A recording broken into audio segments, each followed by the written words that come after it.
Hi. Hope everybody's doing good. um Hopefully everything looks fine. I don't know why the program is upset, but OBS was like, "Fucking hold on. You can't stream. There's something missing." And I was like, "I just fucking updated it. And I just built my computer not that long ago. Please kill yourself." Anyway, hi everyone. Hi Kat. How are you? um Oof. Let me time lapse. Um I'll just jump right in. Um I am bringing warm-ups back, but I'm going to do them however I want. And so I feel to study uh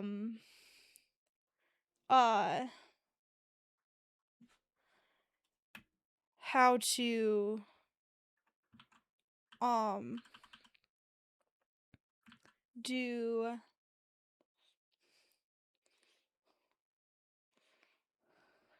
green. Um I feel like I need to learn how fabric works a little better. Um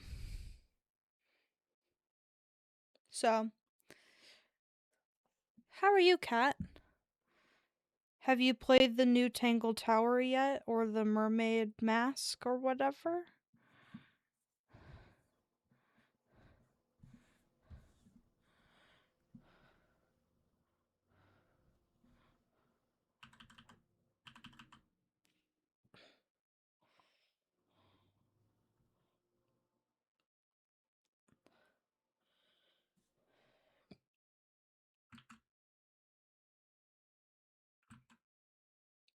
Only with 3 characters. Ah, very good, very good. Very happy to hear this. Okay.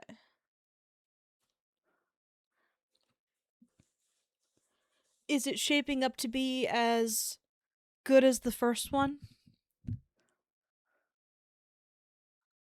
Uh, that's good. um, I feel like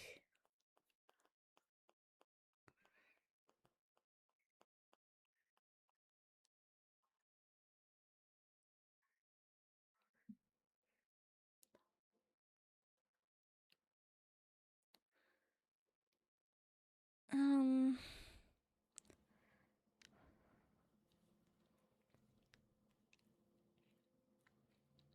cotton. It's on the it looks ratty, but it looks stiff to me. Stiff. Possibly due to the undershirt.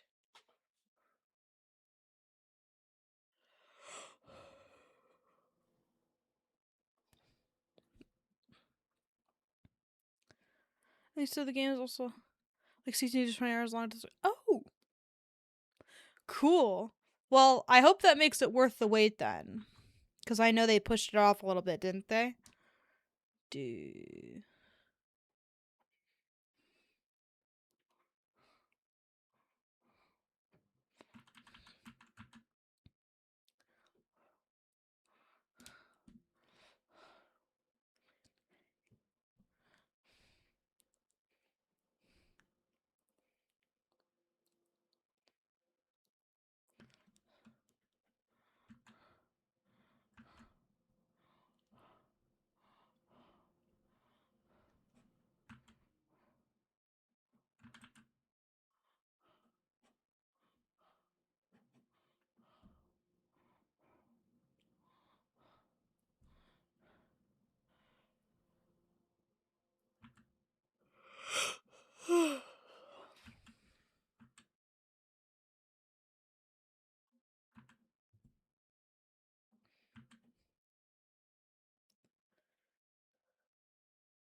Thank you.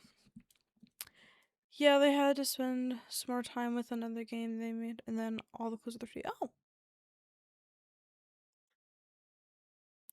thank you again. Um, cool, cool. Well, I definitely want to play it. Um,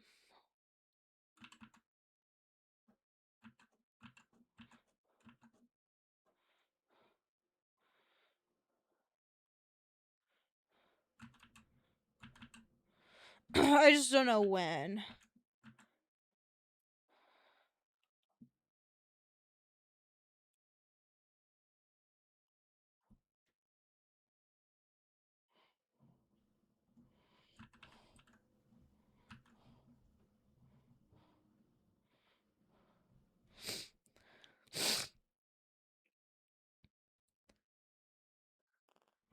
Um, maybe I should have planned out better how to do this.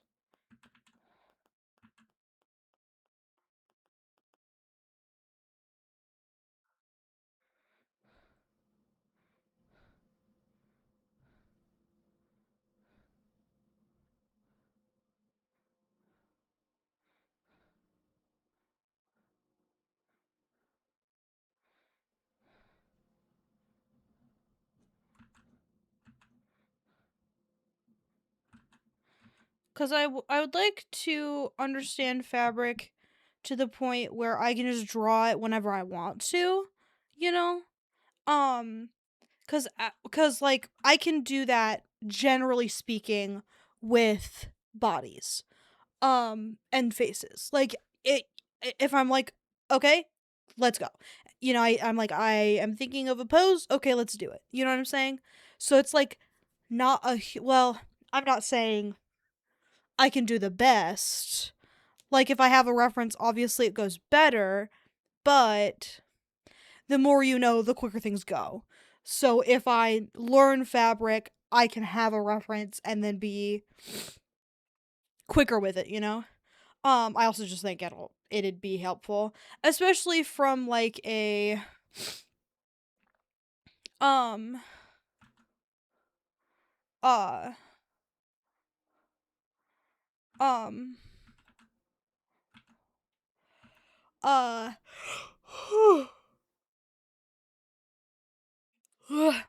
um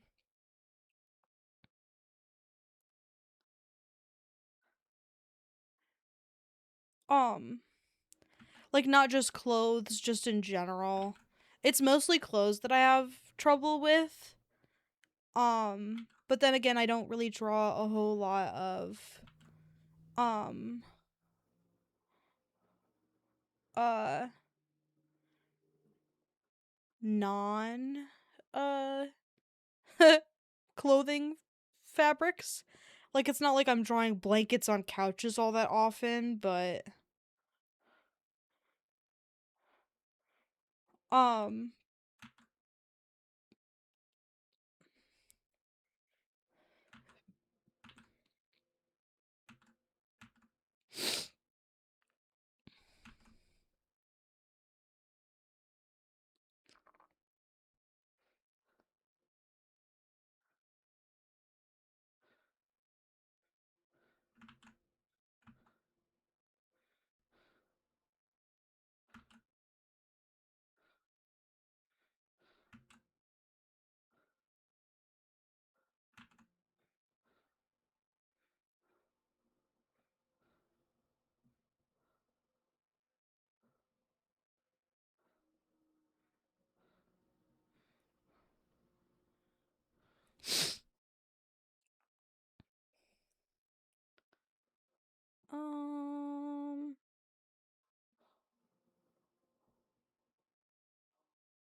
only just started this album recently, like, and by recently I mean today. I'm not really paying attention. You should know Papa was a rodeo. Um,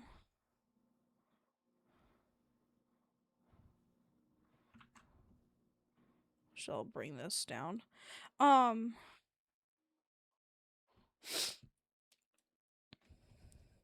Should have just brought the whole.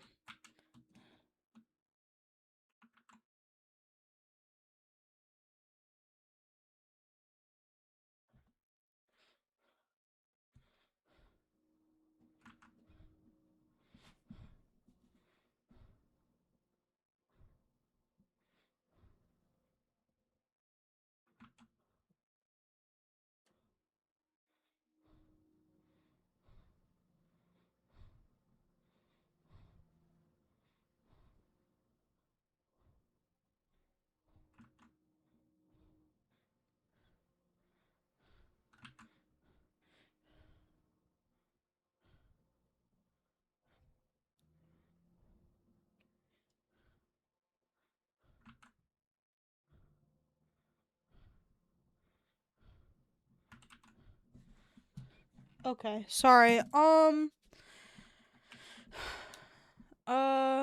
yeah. Looking forward to possibly returning to that. It's very hot in here. Hold on. What's my favorite song?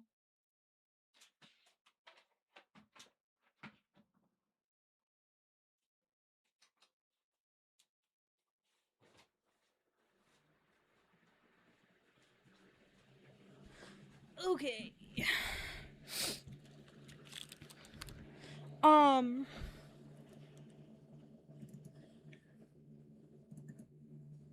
Edibles.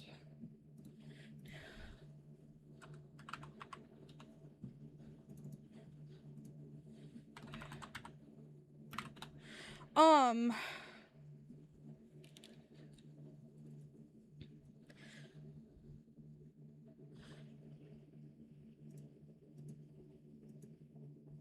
I initially, because I tried to listen to this album when it first came out. This was 2024. And I got like 4 or 5 songs deep, and I was like, all these are really weird, and I had to put it down because I was like fresh from well, not too fresh, but fresh enough from uh um the I hate her face now. I'll try not to think about it. Or maybe it's fine. I don't know. But I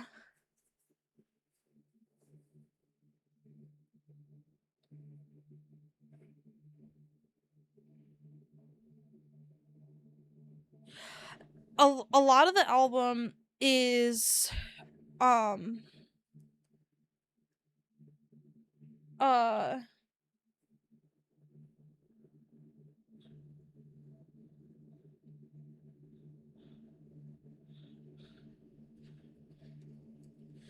um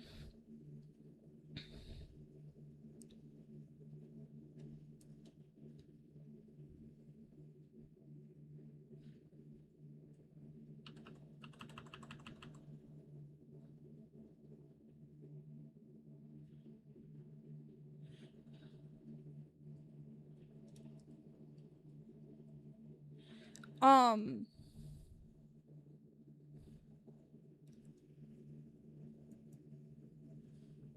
sorry, I'm having a lot of trouble speaking.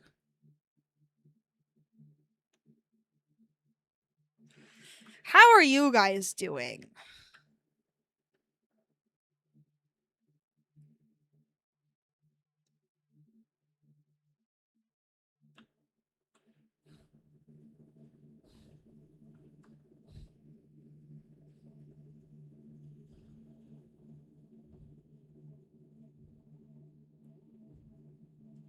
Ugh. Really great. Just gonna play my games. Very excited for you. Any updates on your complex family tree?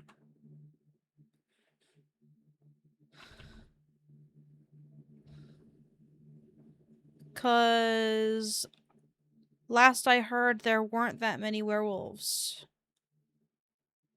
And I'm excited about them. I didn't play it all today. So maybe I should. Not like right this second, but like before bed or something.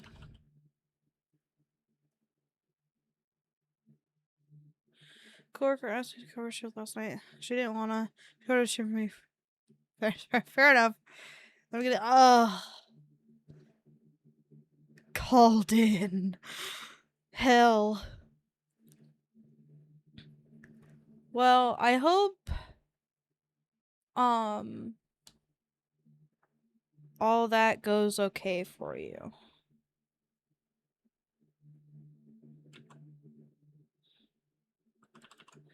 I think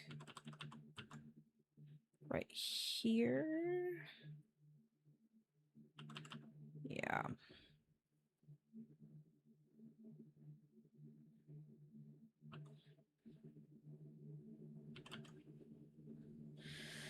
Earlier, I fixed one of my willows. She's bothering me, and yes, I should. I think I'm gonna go. I love single dads. Then I have a meeting. Oh, you're killing me. I want you to stay home too. What the fuck? That's terrible.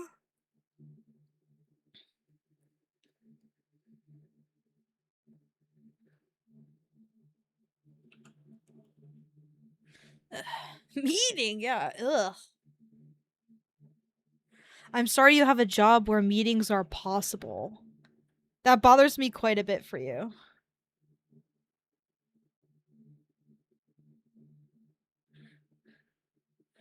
I feel like. Hold on.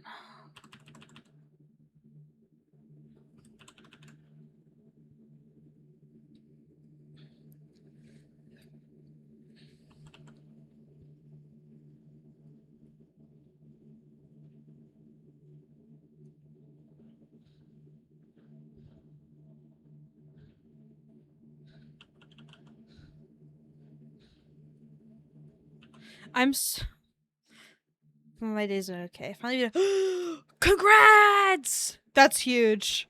I've been thinking about going back to playing uh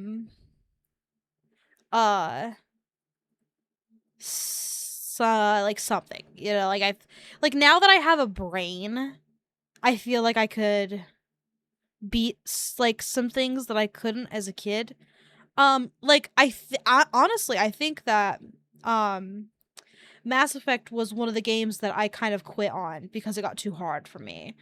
And I didn't have like an older brother, dad, uncle kind of figure to beat the game for me because that was me. Like if anybody was going to be beating any video game levels for anybody else, it was going to be me. Like that I was that guy. Um what game was it?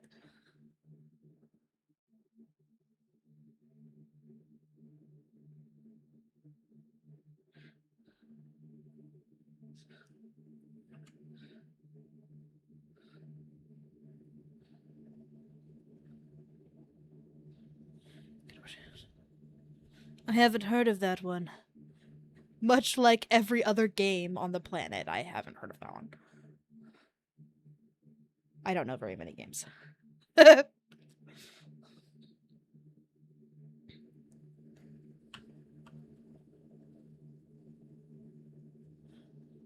It's getting us to this is delayed. And honestly, with the way that the industry is, I a little bit hope it's delayed. It does have a little bit of a pink hue, doesn't it? I don't think it matters. But I noticed. I should desaturate it. That would solve the problem. How did I know? It's because I'm really good at this whole coloring thing. Yeah. What can I say?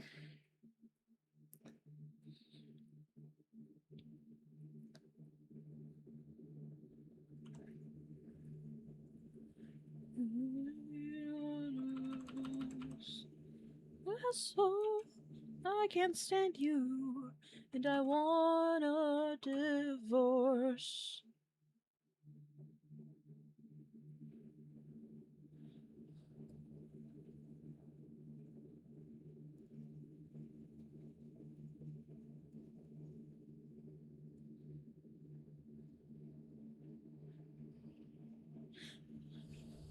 Good move, huge.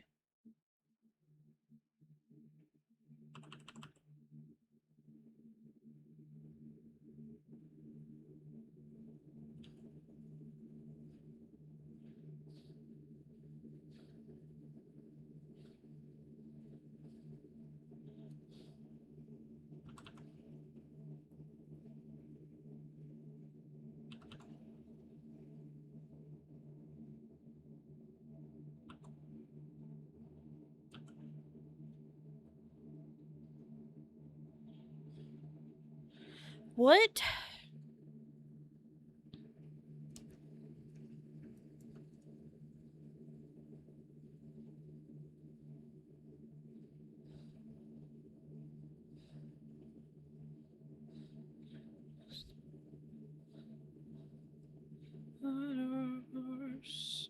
You're an asshole.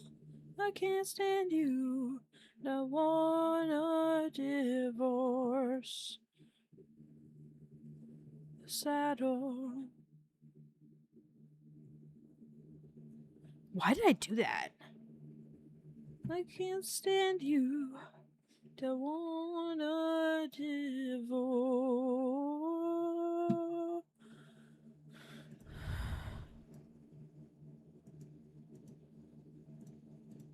Okay, we're gonna need to crank this up. Oh. It's kind of Souls-like, but not Elden Ring levels. You're a spirit guide who's helping spirits pass on from this life, but most importantly, you collect the. So true. That is more important.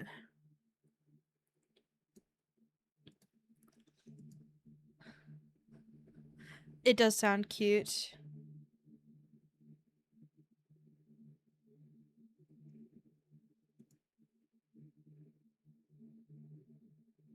Why'd I do that? My stupid ass got a little overzealous.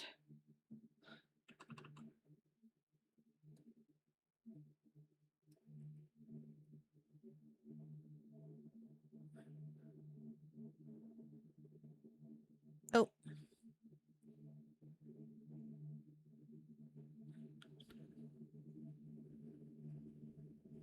Yeah.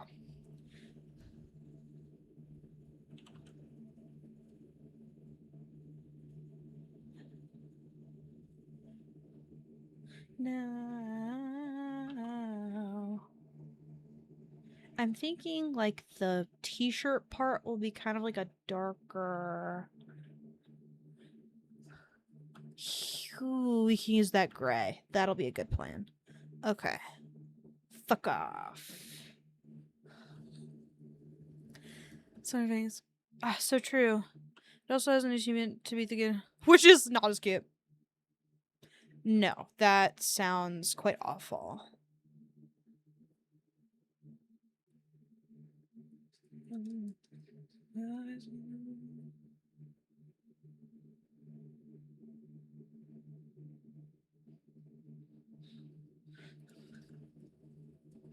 Okay, we'll do this color. Oops. Because then it'll be kind of cohesive, kind of connecting the... I don't think the jacket technically has this section on it in reality, but that's fine. That's my business.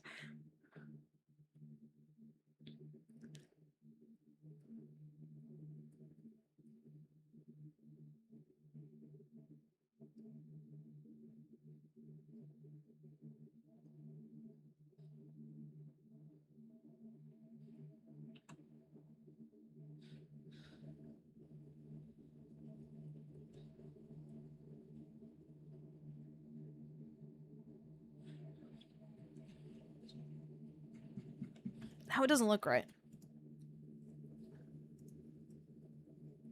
Oh. Well, I'm not getting anything from that for sure.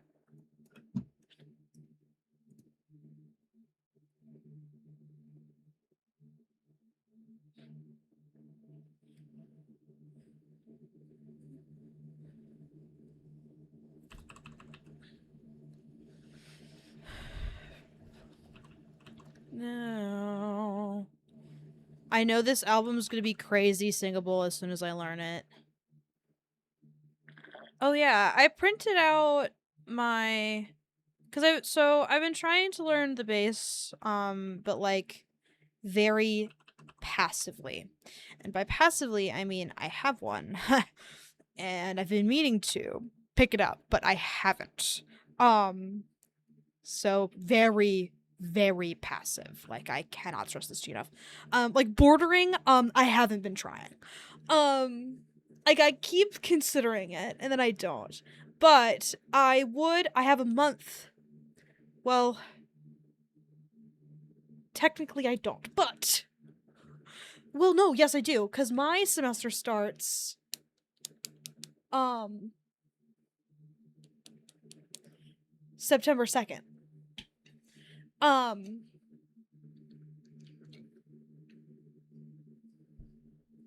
cuz for some reason in my brain it was supposed to start sometime in late August, but it doesn't. So, if I want to be a psychopath, which I always do, um I um I wanted to learn before the school year started. Um at least finish the course that I bought. Like obviously you can't like finish learning something in a month. Like you can start. It's just really late, I guess. True. August. What would that be? 32nd? 33rd. Um um which would work for me. Um but uh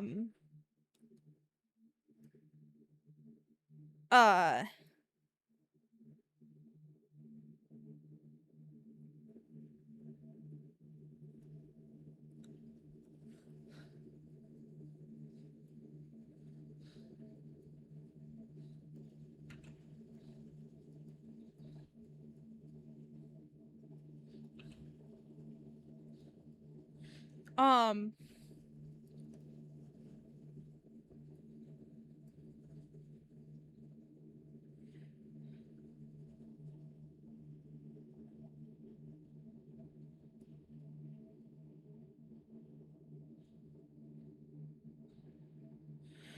um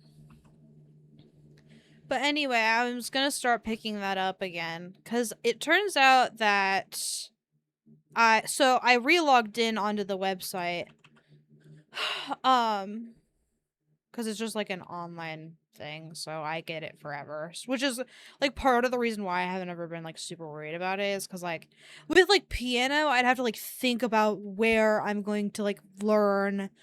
Um, I also don't have a piano.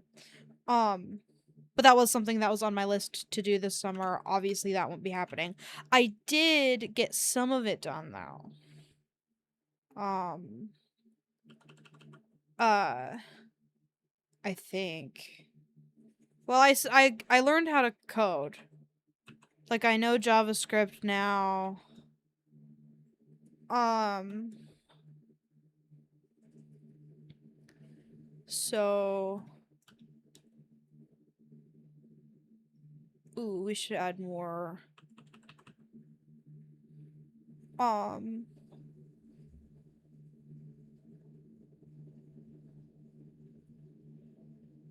like a rhinestone cowboy.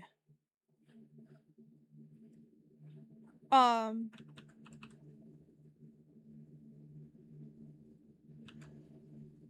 rhinestone cowboy. Um,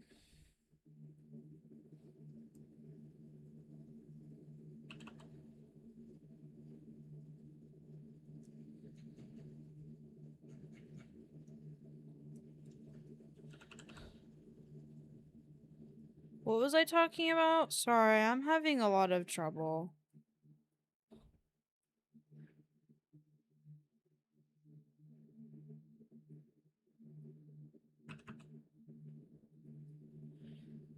The other day, I was considering doing a quiet stream where I just sit there and I draw, and that's it. I don't have to talk.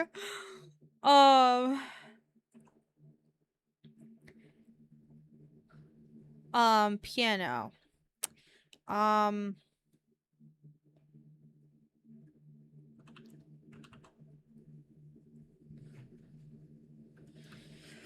I don't think I was going anywhere with piano in particular.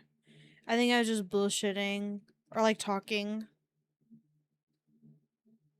about an electric piano. That sucks. I found if it's like a MIDI keyboard, MIDI, whatever. I found like a cool site called I think Piano Marvel or some shit. I don't remember. Um, that you can plug it into your computer. I mean, there's others. True.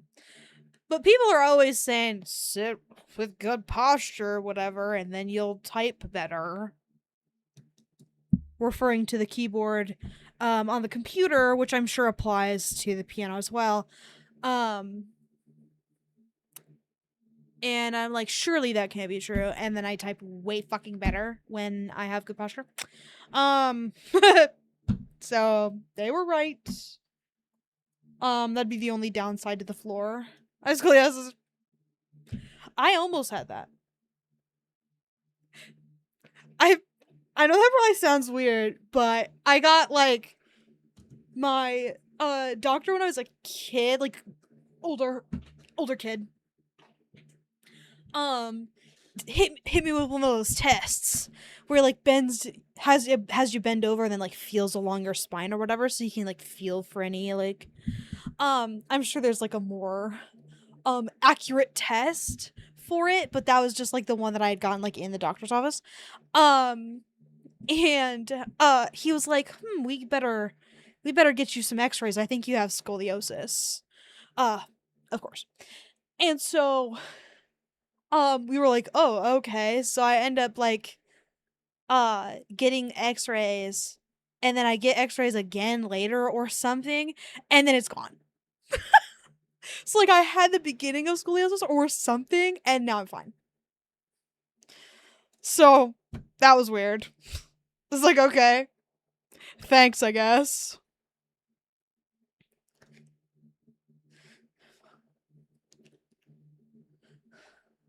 Should probably shade this. So those was about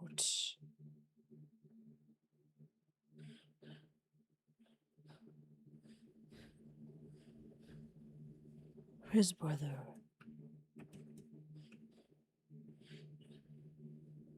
Guess about.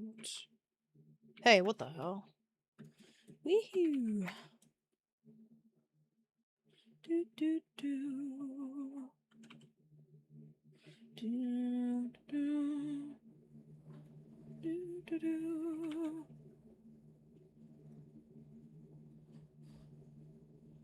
Do do do do do do do.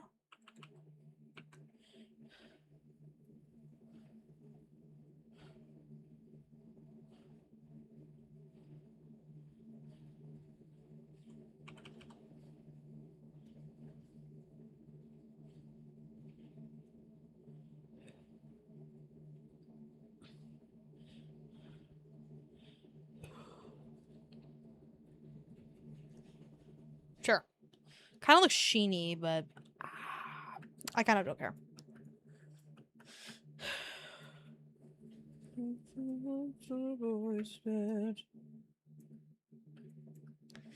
And voices speaking, they secretly fond of each other.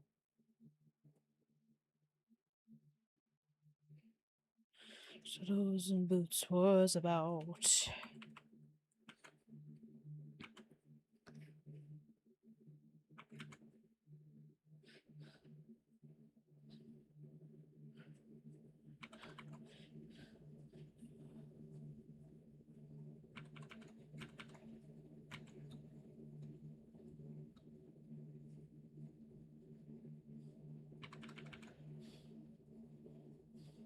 Yeehaw.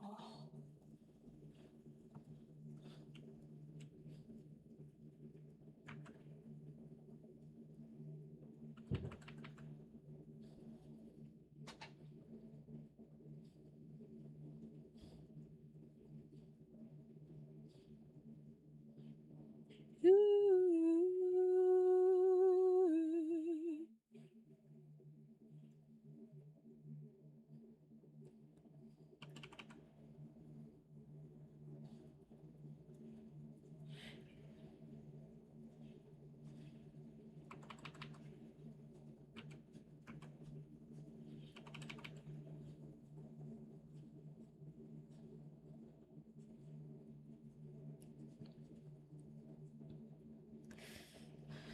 The line. I think I need to go darker.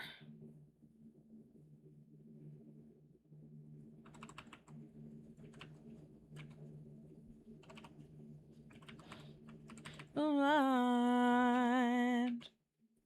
I think I looked it up. My state requires that schools test kids for scoliosis. But we did that, but I guess we never followed through about doing something. That's terrible.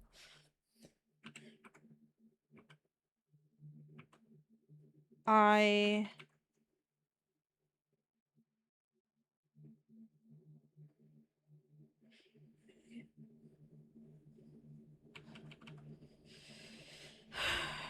guess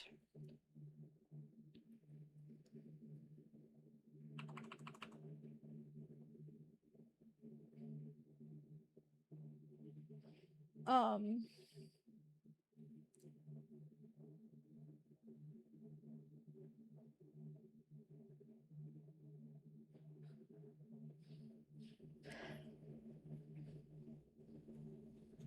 don't mind the hurting kind.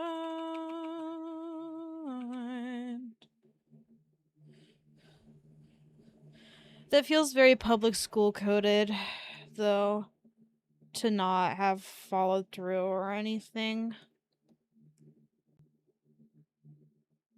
And I know it'd probably just be like a funding thing, probably. Or, well, I guess they could have said something. Can you do anything?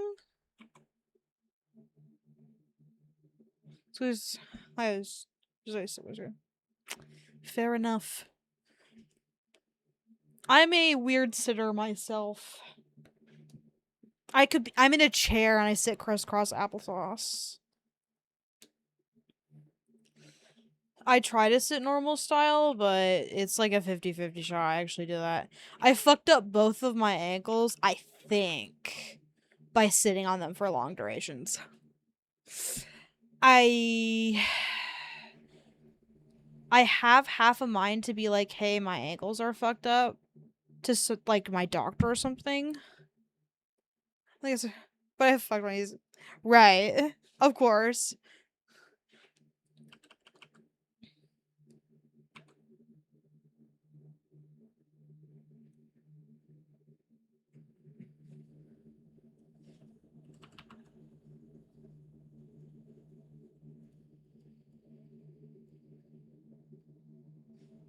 I gotta.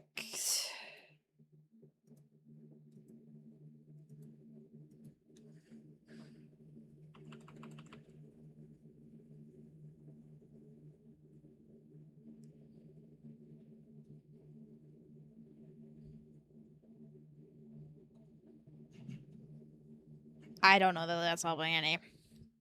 Damn, real quick. And when I'm not on shit like Mass Effect, I'm locked in. Also reported them.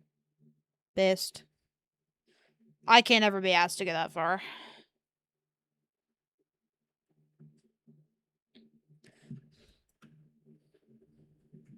Yeah, we'll keep going on this one.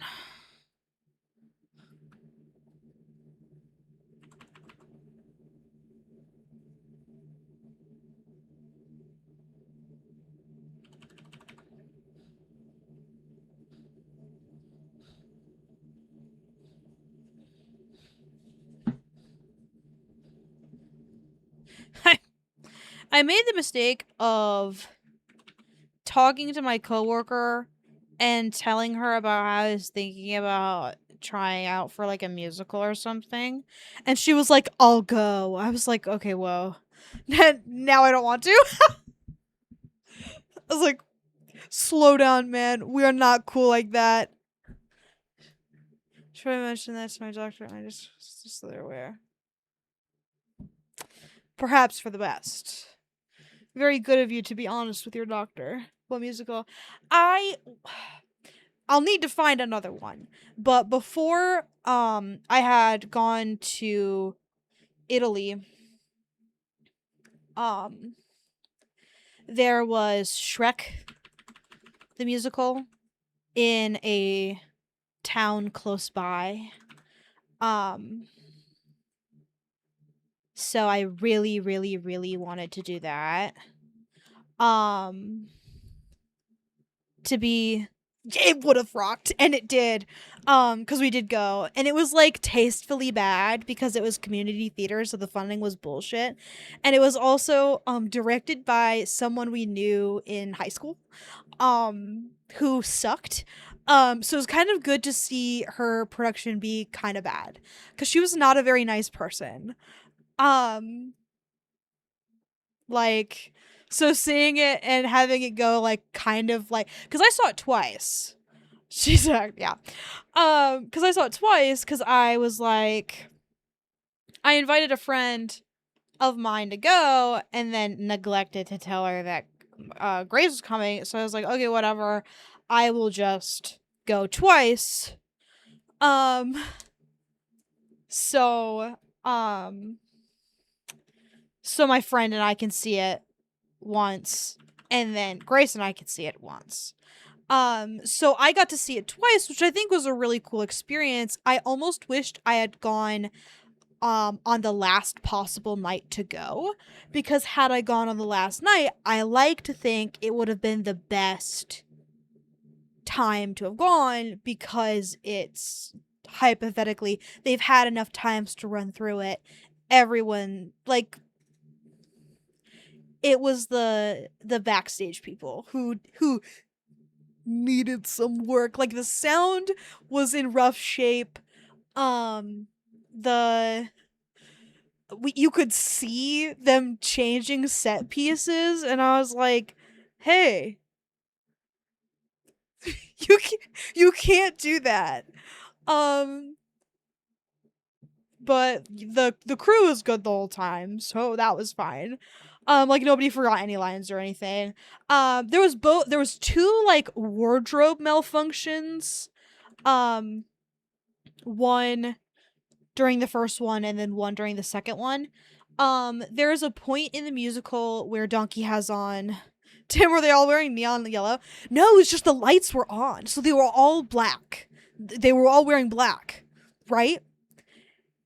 But the lights were just completely on. Like, they would just be out there in the middle of a scene, like straight up. Um well, not necessarily in the middle. Sometimes in the middle of the scene, like once or twice, it was in the middle of the scene. Turn that shit off. Um, but yeah, it was like really annoying. It was like, hey, my my show that I'm supposed to be enjoying in peace. Um,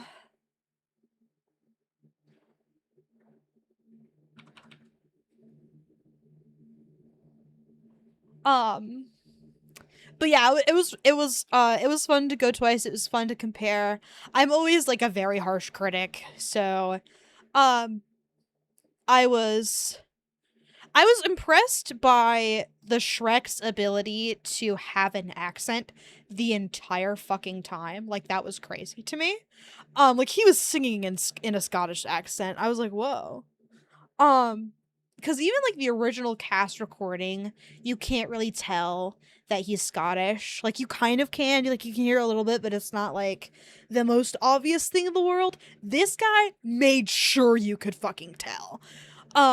Very dedicated, I agree. Um, but oh yeah, the wardrobe malfunctions during the first show, which was I think the first showing of the whole thing. Um, the by God, the sound was really rough. Like the first people who sing are the mom and dad ogre. And first of all, they sounded so fucking bad. But it was like this really charming, like old couple, like super fucking old. Um, like I'm not talking like 50. They had to have been at least 60, 70-ish. Um, which I found very endearing. I was like, yes, theater is for everyone. Um, And there were a lot of kids in the production as well, which I also found very charming. Because it wasn't like um uh you had to be a certain age to get into the production. They were casting whoever for whatever. Like Tinkerbell was a little girl, fucking adorable. Puss in Boots, another little girl, fucking adorable. Um they did Grumpy makes an appearance. Also a little boy. So funny. Cause he has a line about being like Farquaad's dad or whatever. So having Farquaad's dad be like a 7, 8-year-old kid. So good. I'm very excited to see because they have the same theater. It's so good. The same theater has Descendants. They're gonna do Descendants. I fucking love Descendants. Such a good movie. Um, uh, um, I won't be able to try out for that one, unfortunately. Otherwise, I would. Oh my god. I would fucking top 10 musicals to be in. Shrek the Musical, Descendants is a close fucking second. Are you shitting me? That would be so much fun. The costumes are crazy gaudy. The songs are super fun. I would love to be in Descendants. That'd be such a fun fucking movie to be, or sorry, not movie, musical to be in. However, they capped the age group that could try out for the musical from what was it, first grade to 12th grade, I think. Boo! Boo! Let me in, Descendants! But I'm definitely gonna go see it. If I can't be in it, I'm gonna go watch it. Oh yeah, there was another thing that I wanted to watch. Let me look them up.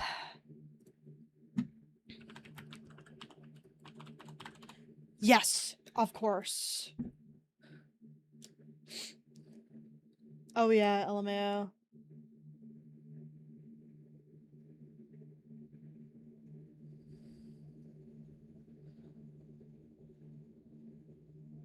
There's still time to see Dear Evan Hansen.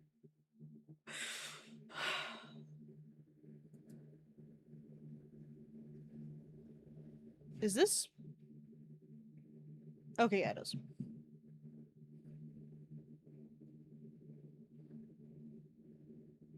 Salary? I just want to do it for fun. Anyway, sorry. I cannot audition at this theater. Auditions was in the corner. But they do pay you. It's $457 a week.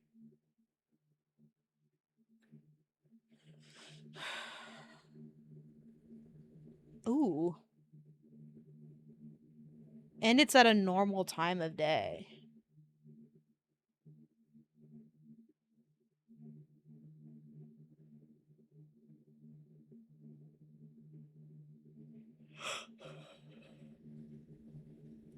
Okay, sorry.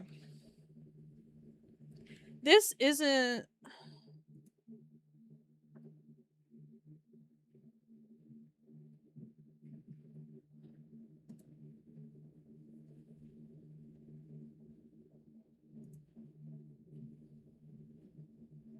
This is not what I thought was gonna be on, so Damn You Get Paid, I guess so. For this theater, it's a local theater. It's quite a bit of money.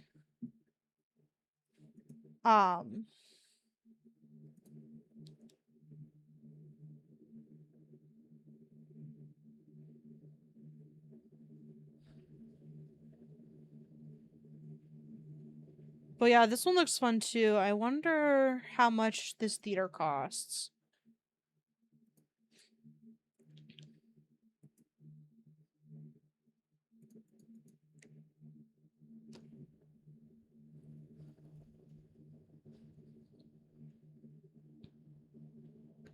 Neil Simon's Lost in Yonkers.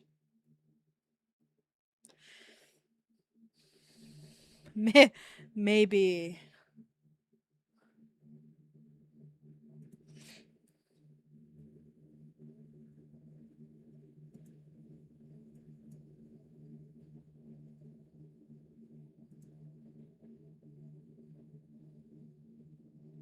Wow, there's like 3... God damn! There's like 3 seats.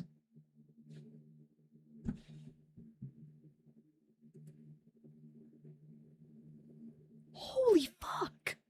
Standard ticket is $54.50, and then the the regular ticket, or wait, what did I say? The regular ticket's $54.50. The student ticket's $22.50. So it's like half off. And this is just some bullshit random theater with like 4 seats in it. Like, hold on, let me show you how many seats are in this fucking theater. This is a bullshit ass theater.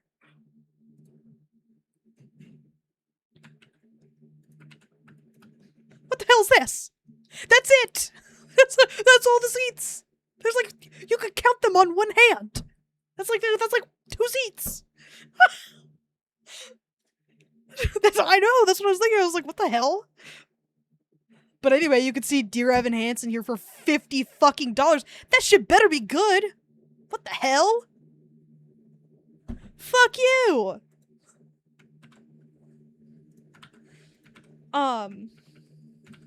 Criminal. I agree. Again, I'm glad they're getting paid or whatever, but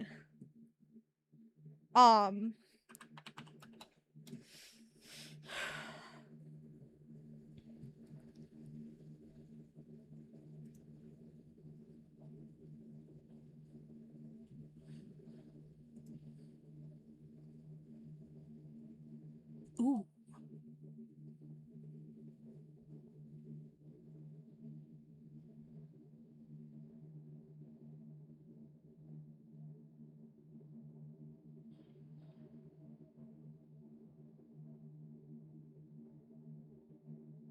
Aw.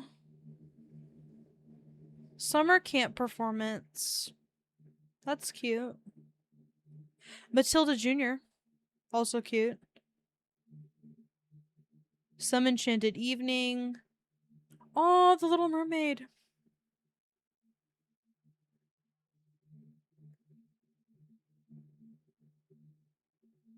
Silent Skies. Wizard of Oz.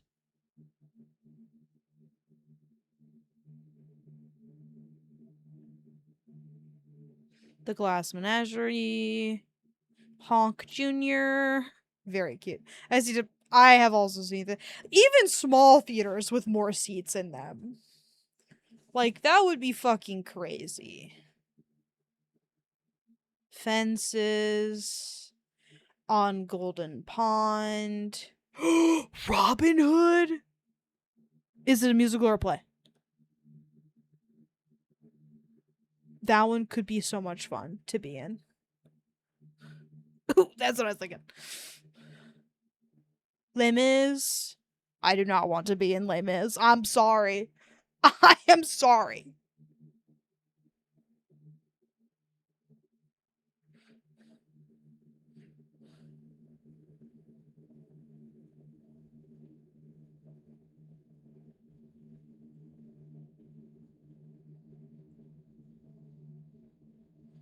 And that's the last one. Les Mis is in May of next year. Anyway, sorry, I got very distracted.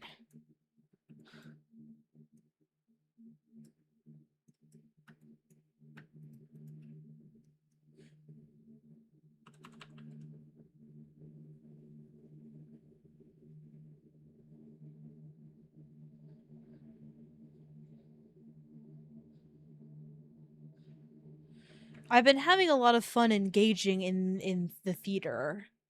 I know there are like student productions at the school that I go to. And they're in a big fucking theater. So I'm sure it'd be really fun to go to them and everything, but I haven't. And I think I can get free tickets to the student productions of things. Cuz the theater on campus is a pretty big theater where like Broadway level shit comes around. Not like okay, not like literally, but like a step below. Like it's not community theater. It's like that's if you want to go to an expensive show, you go there. Is what I'm trying to say. So you don't. So you don't go there. You go literally anywhere else.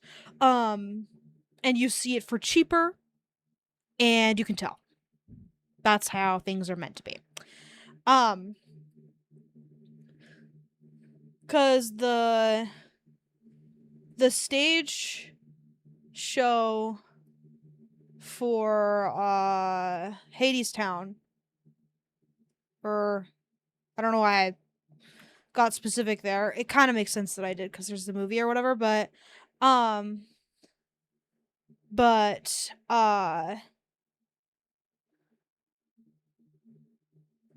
um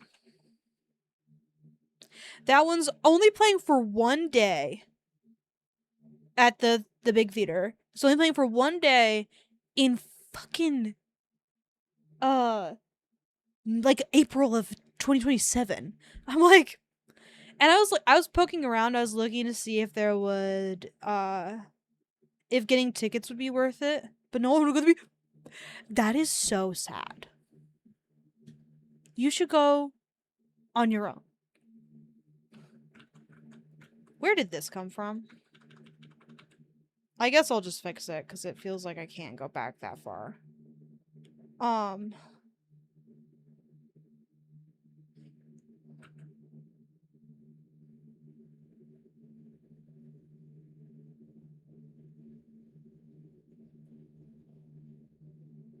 Oops. We would go with you, Kat. We would. In fact, we're going to see the movie on Wednesday.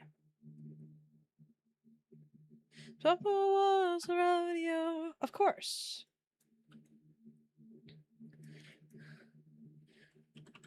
Understand.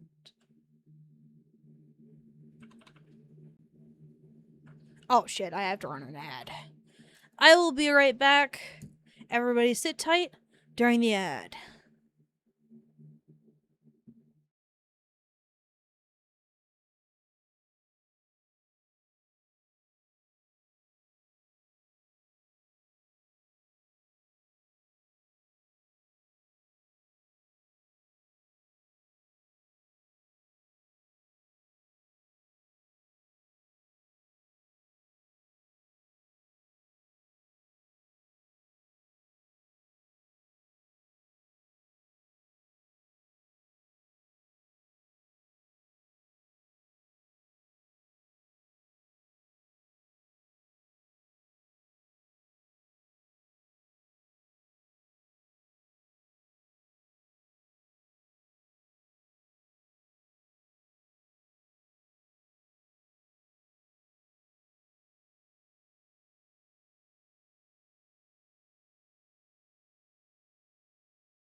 Okay, I'm back now. And I once again missed my favorite part of that song, so I'm kind of pissed.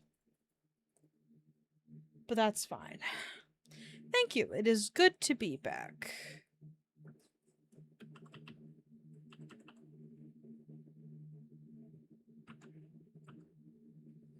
Thank you for your welcome back as well.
Oops, got a little too gentle.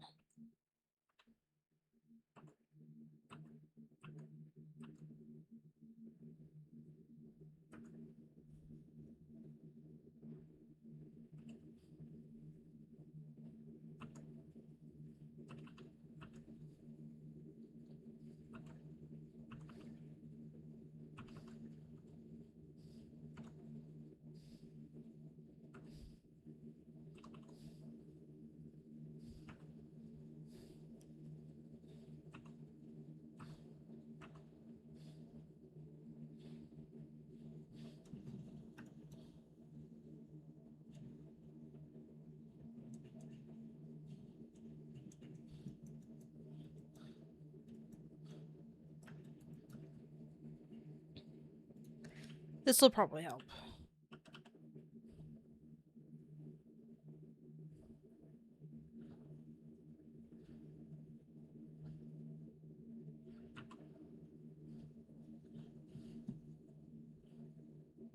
Okay. That does feel a little better. Let me...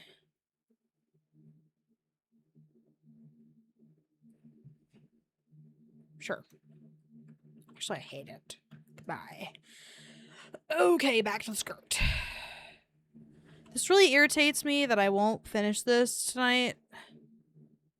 Because I was kind of hoping to, like, sneak in, like, one last, like, quick one or something, but that obviously will not be happening.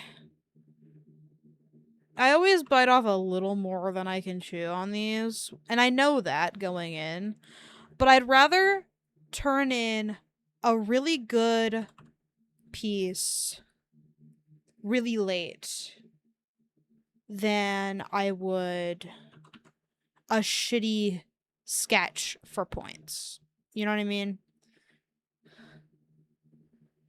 Like, I'm trying to be people's, like, phone wallpaper. You know what I'm saying? Like, oh my god, I'm so honored that you drew this thing. And it's my character, you know?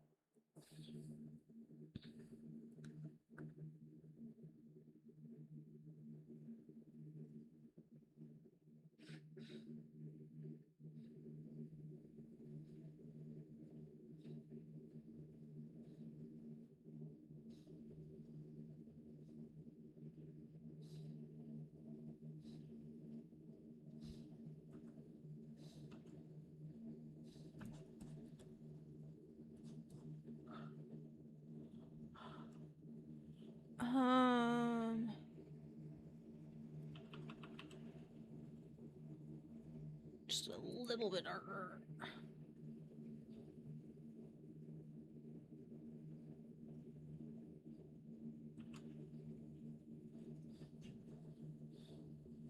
Okay, that feels good.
Well, I tried to pick a light color. That is not what happened, but okay.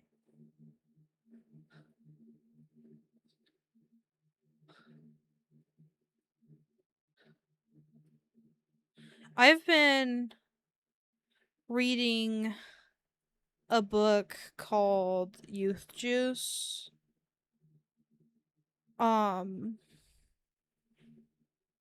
And it's been fine. It's been all right.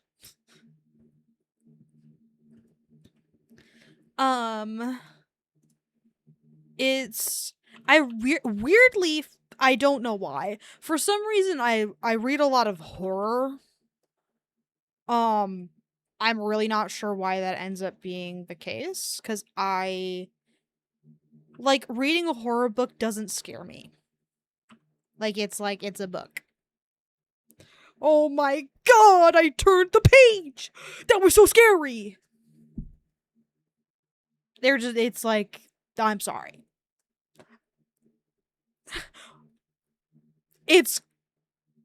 I'll be fine. Exactly. I can just put it back on the shelf. And I guess the same could be said of like a movie. You could just pause it. But I don't really get scared by movies either. You're an asshole. I can't stand you, and I want a divorce. But anyway, I'm gonna finish it. Like, it's not like it's a bad book or anything. It's just like I'm kind of bored, and it feels a little over the top. You know? Because I read another very, I don't want to, okay, it's not similar. It's similar in concept, but not quite. Like, all of the things I liked about the first book I read, okay. One is called Rouge, the other's called Youth Juice. Rouge was written well, but it wasn't, like, super over the top flowery or anything. It was just like, it was a book, you know. Like I can't recall anything particularly striking about the writing style. However, and this I would consider impressive. The book did make me cry. Like I feel like that's harder to do unless I'm like very committed to the characters. Cause it's and like I cried over, I think, Percy Jackson was a kid. Like there was like a really crazy scene. I was like, "Oh my god," or whatever. But a one-off, that feels hard. To get me to be moved to tears. Um, but this one did a really, really good job. Very hard. Um, and it might have, and it was realistically probably more the content than it was like me caring about the characters directly. Cause it was about, it was like a mom-daughter relationship kind of thing, and those kind of always get me a little bit. Um,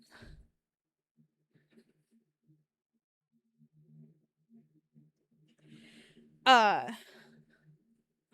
but even so, it has to be, relatively believable, etc., etc. So yeah, that first one, very good, and it focused on the relationship between two women. And I feel like that's an interesting. This guy cringed and put it down. Right. Whereas this one, it did a lot of like legwork first, and it did a very good job. And it wasn't even. I guess it was sappy, but yeah, it was sappy, and like a lot of the time, I don't like fantasy is also very hard for me to rock with. Like I don't read a whole lot of fantasy. Like obviously some horror like skews fantasy because it's like, oh my god, a ghost or whatever. I read a lot of like cult stuff because that's like both of these books, the similarity lies in the cultish skincare thing that they have going on, or like the beauty thing. So very um so that's how they were similar. So Youth Juice is about a skincare company called Hebe. um and it focuses a lot about youth, looking young, etc., etc. And Rouge also had a cultish element to it.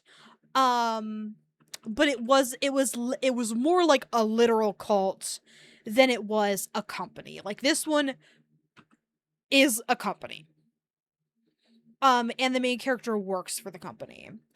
And it bounces back and forth between the present day with her working at Hebe as like the storyteller, like marketing brand person, and then to 2008 when her best friend and her are like hanging out, and I don't know if Mona dies or I haven't gotten far enough into the book. Mona's the best friend, by the way. I don't know if Mona dies or not, but it feels like it's gonna get there eventually, because I don't know what else it would be. It's either that or it's about the loss of a female friendship of the main characters. And then she becomes weird or something. Really not sure. No.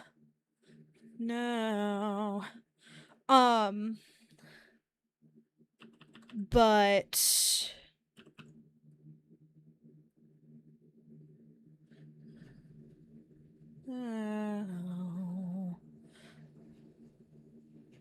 I wish it wouldn't turn red.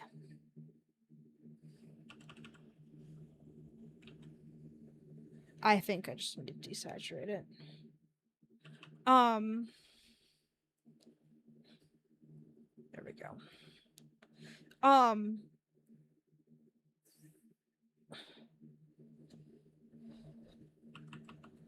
But anyway, so this one is, unfortunately, it feels a lot cornier to me because the writing is doing like a lot of heavy lifting, and I'm like, ugh.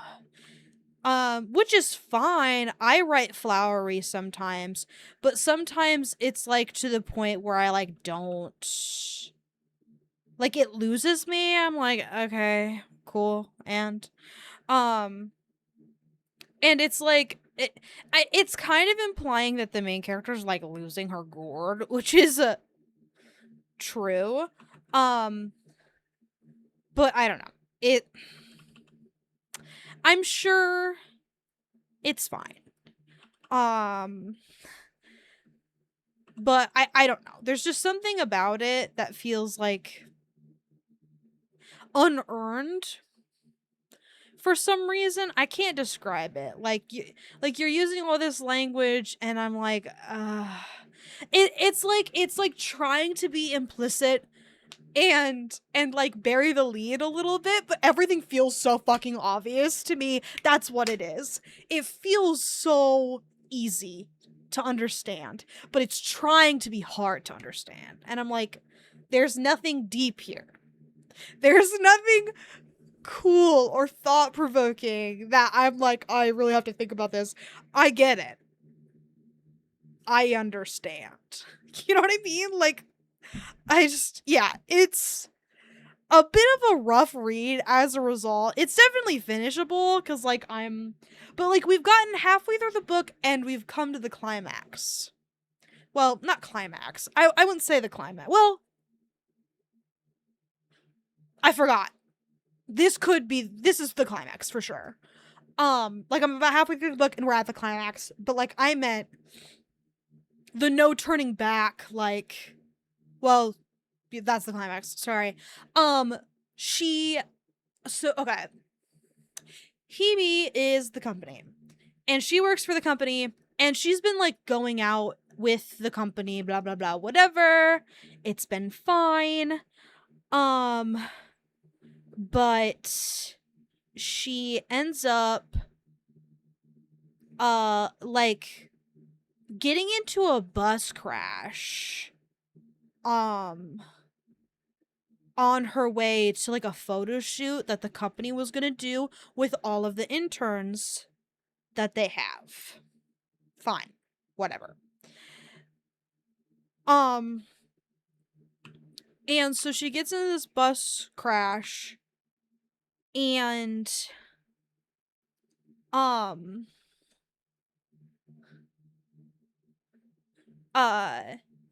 and so Tree, the CEO, I guess, of the company, she is like, okay, everyone, you can either take a taxi home or you can all come over to my place for dinner. And Tree is like, Sophia, that's the main character, you're coming with me.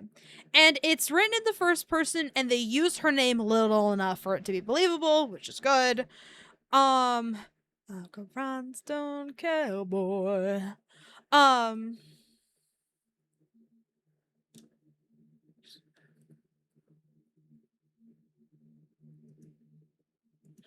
Stone cowboy. So she's at Tree's like apartment because they're in New York City, obviously.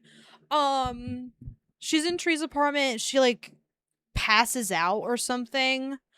Cause she like licks the window for some reason and then she passes out.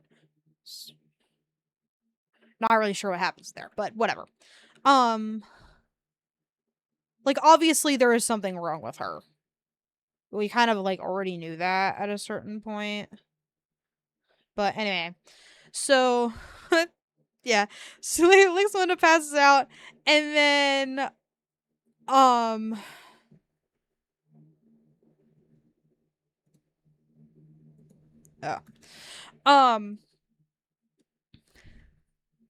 So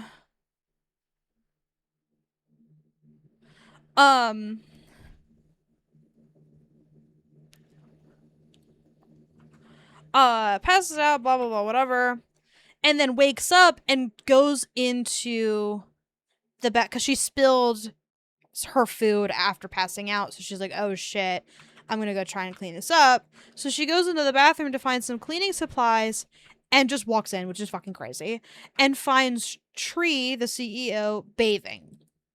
Whatever, fine. But we realize, way too late, by the way, that she's bathing in a bathtub full of blood. And I'm like, wow, this is the most exhausted, boring, lame, predictable thing you could have done. No one knocks out. And I was like, because over the course of the beginning of the book, we've been like implying that there's something amiss with the skincare company. Like there's a bunch of interns, and she didn't lock the door. It's it's implied that Tree knew and wanted Sophia to come in the room to find out that blood is a part of the whole Hebe game, I guess. Like this was her explanation, I guess. It's like, here, we bathe in blood. And so a bunch of interns are hired at Hebe, and they disappear after a little bit, and then a new round of interns is hired.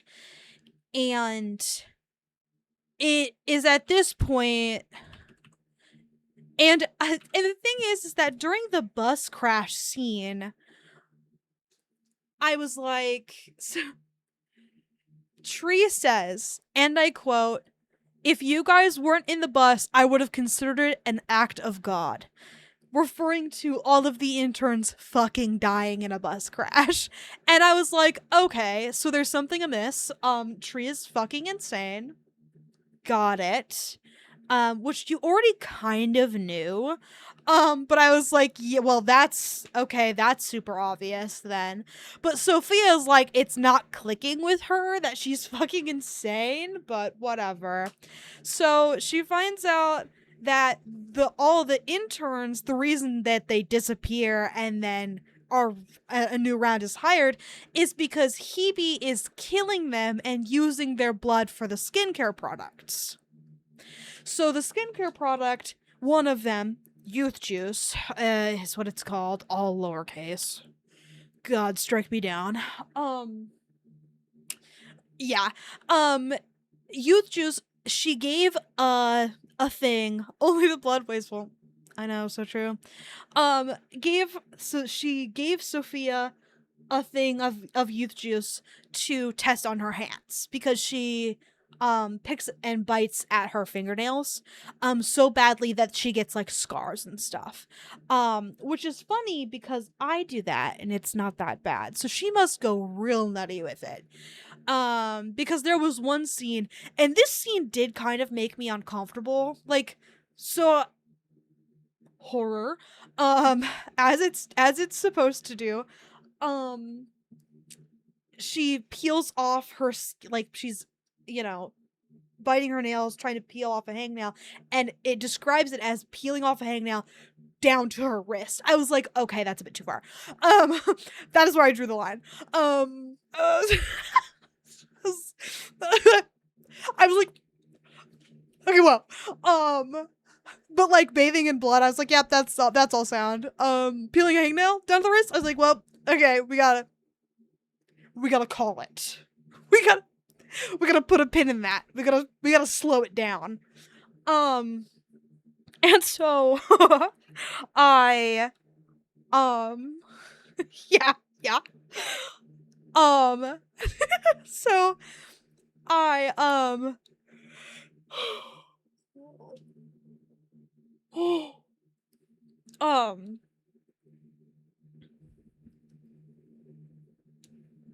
anyway, so she walks in on Tree, and Tree is bathing in blood, blah, blah, blah, fine, cool, whatever. And I was like, wow, that's extremely boring. But fine, I'll ride with you. So I keep reading, and Sophia ends up taking a bath herself. Like, this isn't like and this is probably the only interesting part of the book, is the fact that the main character is kind of in it. She's like, yep, this is all good for me. Because she's got issues, like her dark and mysterious past that has been, drip fed to us over the course of the book. There's something amiss there. Because there's also a weird boyfriend involved in the past where, like, Sophia is coping with the loss of her one friend, and who didn't seem very nice, by the way, but maybe that's just my opinion. Um, but whatever. And so, there's a, oh, happy 905, everybody. So the weird boyfriend might have something to do with it, but so far he's been fine. Definitely, illegal. Like, he has a job, and she's 16, so definitely something to consider there. She talks about how she doesn't know how old he is several times in the book. So it's definitely implied that it's supposed to be like a shitty, like, fucked up relationship. So that's, I'm like, yep, that would be bad. But again, she doesn't perceive it that way at 16 in the flashbacks. She hasn't really revealed that she thought of it as bad later. She doesn't really think about it that much. She's very, very focused on her loss of Mona in the literal sense or figurative. But anyway, thank you for Happy 9 to 5s. They're appreciated as always.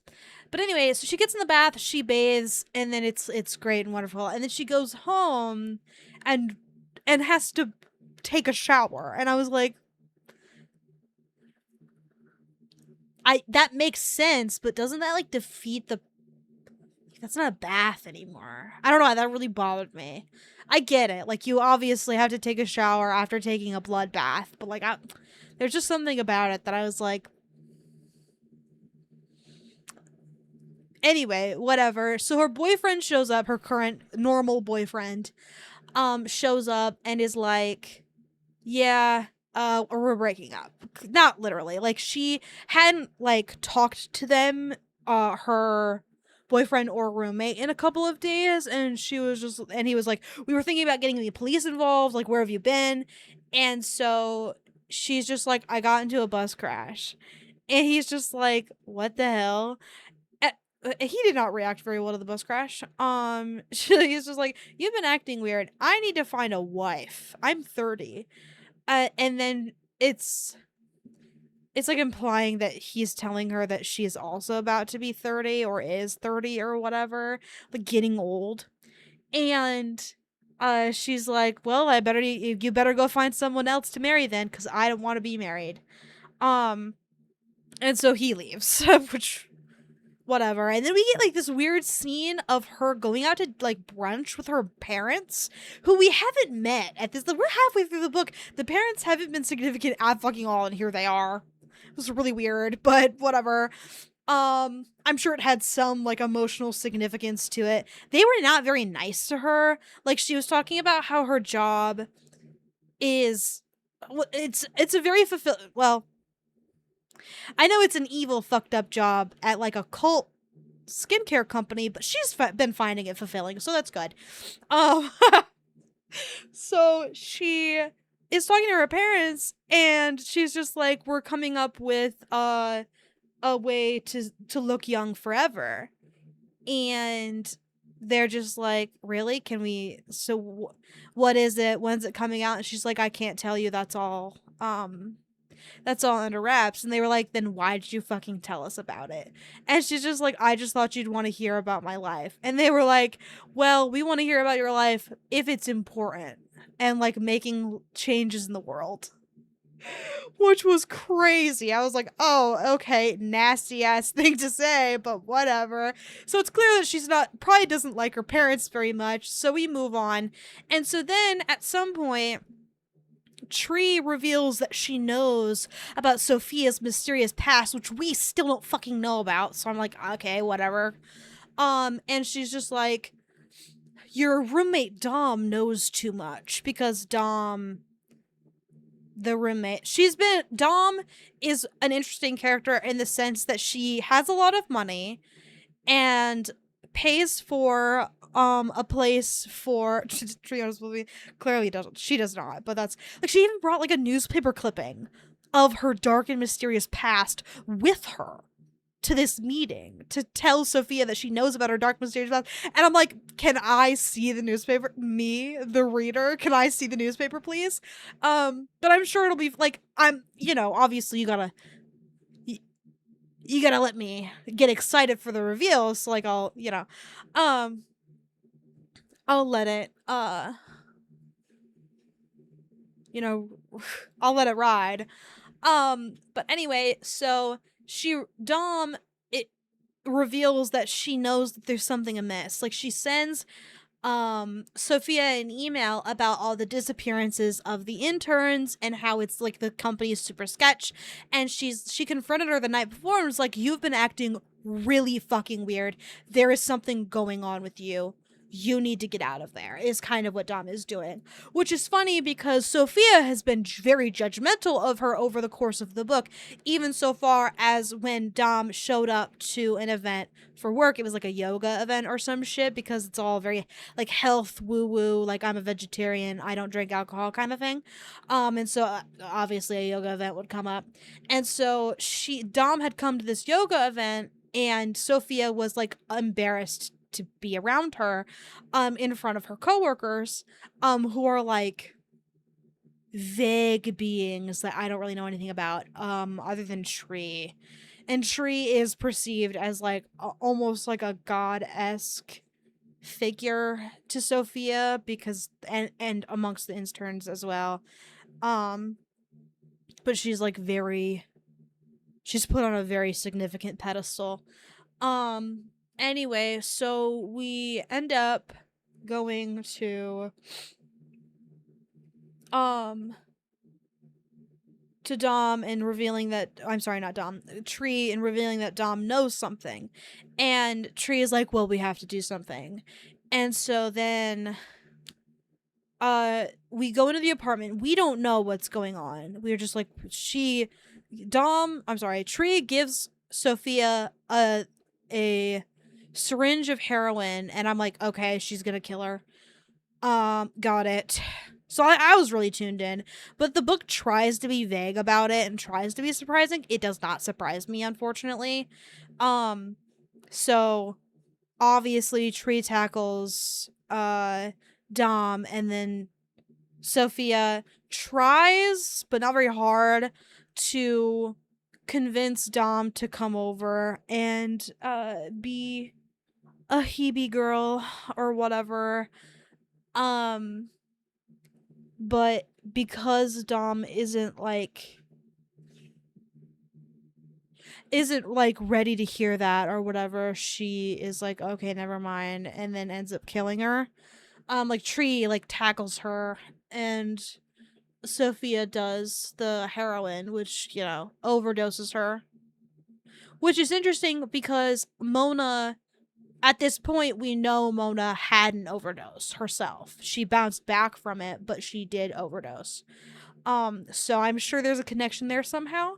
But there's definitely something to be said about that whole thing, because Dom also did drugs, so they're probably trying to cover up the murder by making it seem like Dom did too many drugs, and that was just kind of it. But yeah, I haven't read any further than that, but it's been very predictable so far, and it's been kind of disappointing because, like, a horror book, it's supposed to scare you with how unpredictable it is. It's like, oh wow, I didn't expect that to happen, or oh my god, that's so scary, you know? But I'm not surprised by anything that's been occurring so far. The one surprising thing is Sophia being on board and letting it go. But honestly, with the way they characterized her, you could kind of tell she wasn't meant to be a particularly she was meant to be relatable in a sense, just not for someone like myself who doesn't really care about this kind of stuff. But so she has sympathetic elements in the sense that she's insecure, she's a woman, she has experiences that every woman has had. She gets taken advantage of. But prior to working at Hebe, she was working a dead-end job as a barista. She doesn't have a lot of money. She lives in New York City, etc., etc. She has a lot of elements that are yeah, that could be me. But she's also kind of weird and also rude. in ways that I don't. Like, she's not sympathetic anymore. And then of course it gets even fucking worse when she bathes in the blood and you're like, "Oh, okay, so you're just evil too. Got it.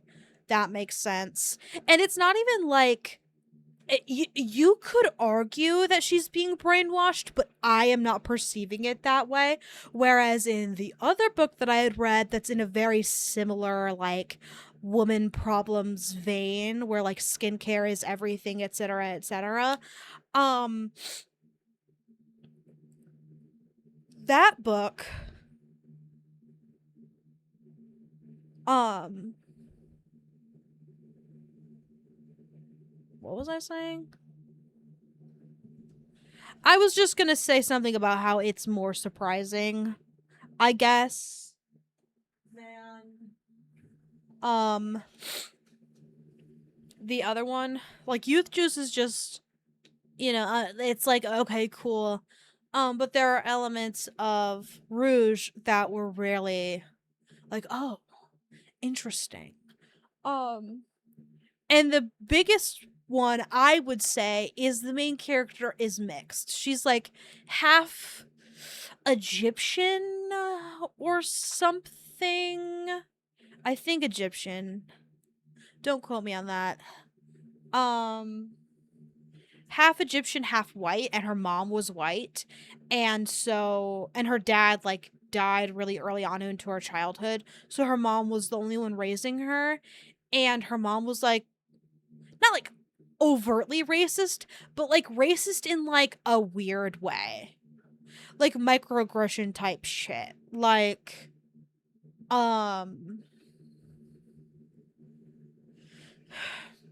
she would say, like, your skin is so beautiful and perfect and tan and da da da da, things like that. And so, like, the main character had kind of like a skincare complex, you could say, and then she ended up, like, falling into the same trap her mother did, but she ended up, like, escaping it. And it was a good book. I definitely recommend that one. I won't talk about the whole shebang, but that's like uh the shtick.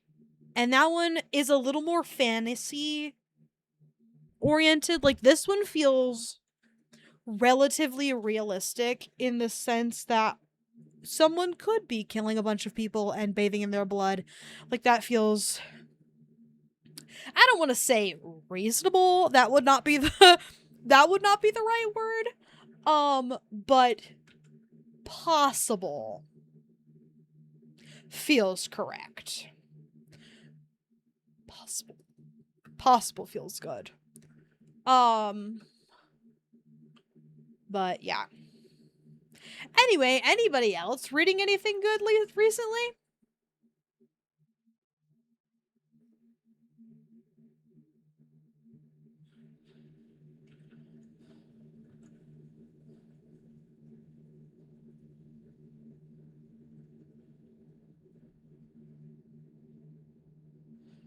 Well, I heard this fantastic fanfiction.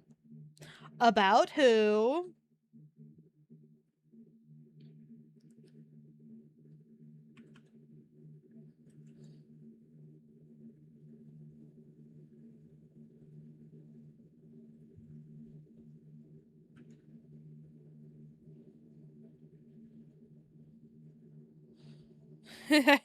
Actually sucked. Like, oh. I'm sorry it sucked. Why did it suck? What did they do to it? Oh. I hate that.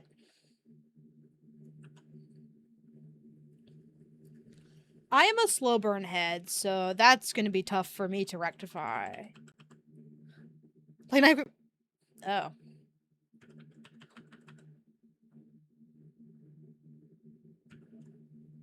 That's how I feel rereading my old stuff, because now that we've been watching Ninjago, I cracked open the Ninjago fanfiction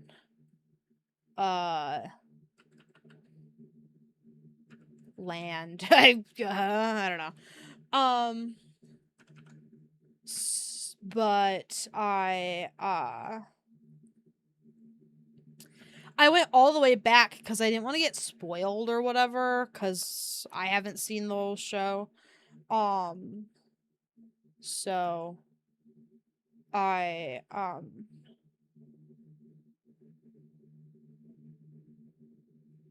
so I went all the way back to the beginning, and something I wrote is like the sixth or seventh thing in the J. Cole Bruise page. I was like, oh damn. Surely there was more before that. Like, I was not that early to the party. There were others, I swear. But people must have deleted them because I wrote that thing in 2017. Which is almost a decade ago. Oh, wow. Oh, wow, I was 15 almost a decade ago. Oh my god, time passes!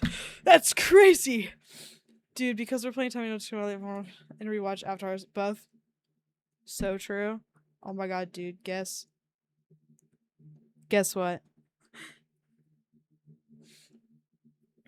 Rewatching Avatar would be fucking huge.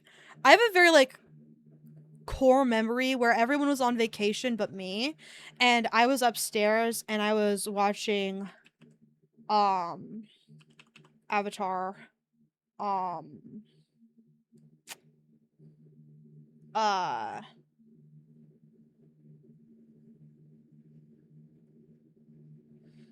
dude, there's another sequel coming out. Ugh. The show comes out in October. I didn't like Korra. But I didn't like Korra. See, what if we put that away? I actually had one. I made the next Avatar in my brain. Because if in the Legend of Korra universe we are in like World War One times, I am hesitant. Apparently they killed the movie. But that's the original group, and that's just a movie. Okay, movies are obviously like, I'm not saying just a movie, as in like a movie is not significant or can be good.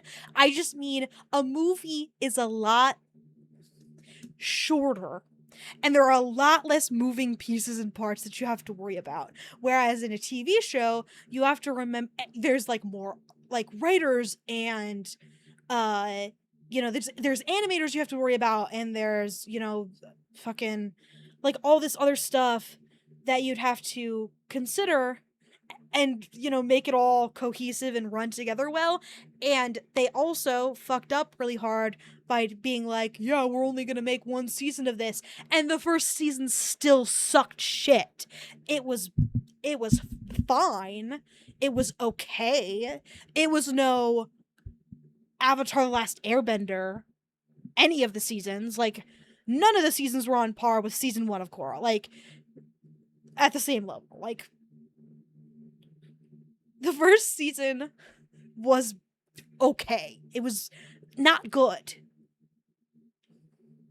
And then we were like, let's retcon a bunch of shit and make more seasons.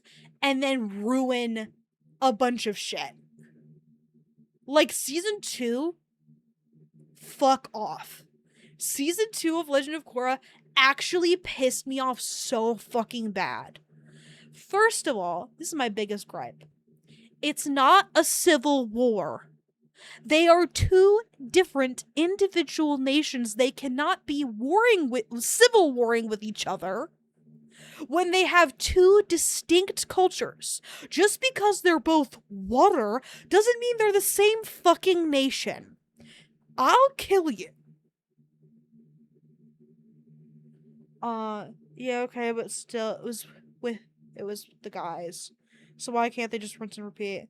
Like, why do they suck with women, but not with their OG woman? I definitely don't think it's a woman issue. Um, because like I don't even necessarily think it was a Korra herself problem. I think it was just the way the show was. Korra wasn't my favorite character. Oh, the new Avatar is a woman. That's what they do. Huh? What did I say to make you respond that way?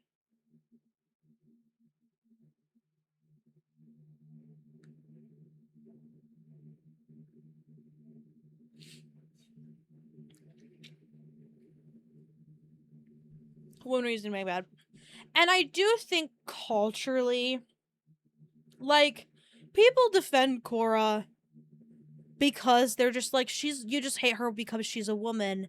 And it's like, okay, I have looked inward. I do not think it is Korra the woman's fault. I think it's the showrunners bad.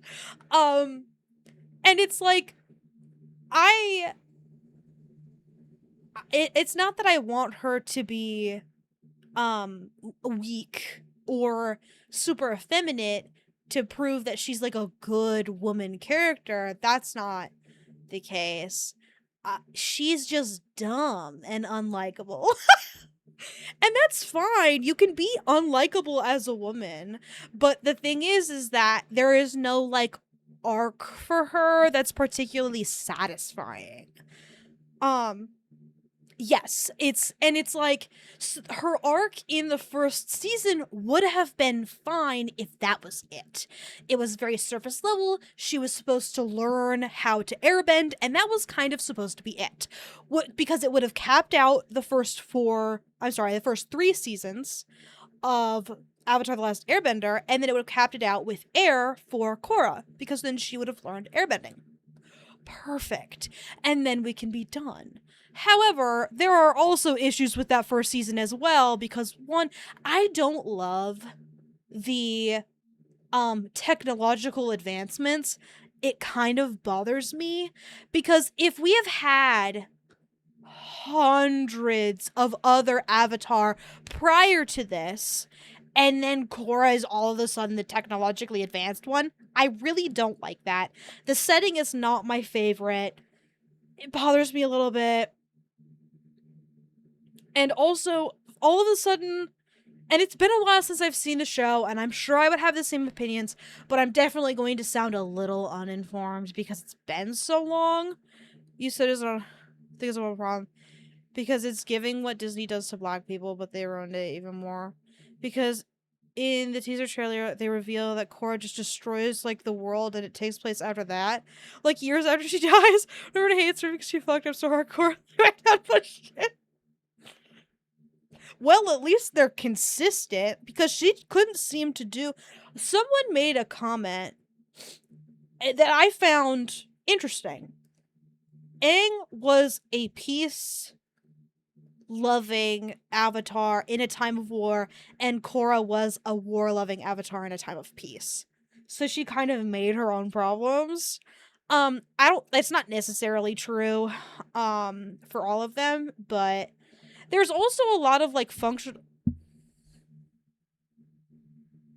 We have opened a can of worms, unfortunately. So I don't agree with that fully, but I get where they're coming from. I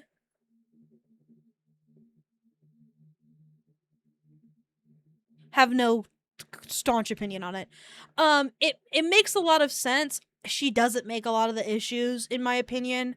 There are issues. Like, please. Okay, I'm just gonna save this and we're just gonna talk. We're not working on that. Who gives a shit? We're, we're chatting now.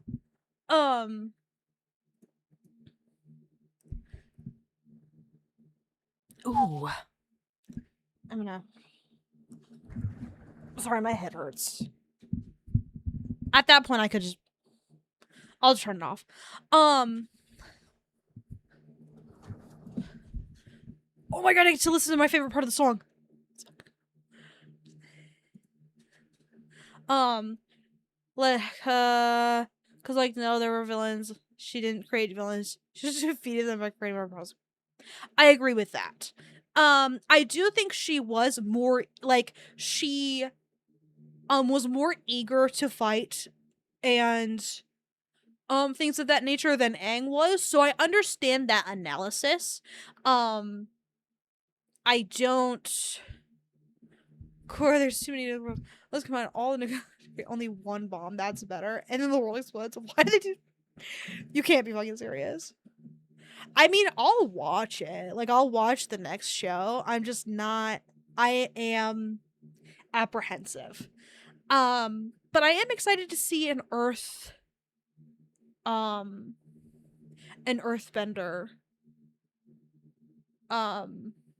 avatar. Like, I think that's exciting.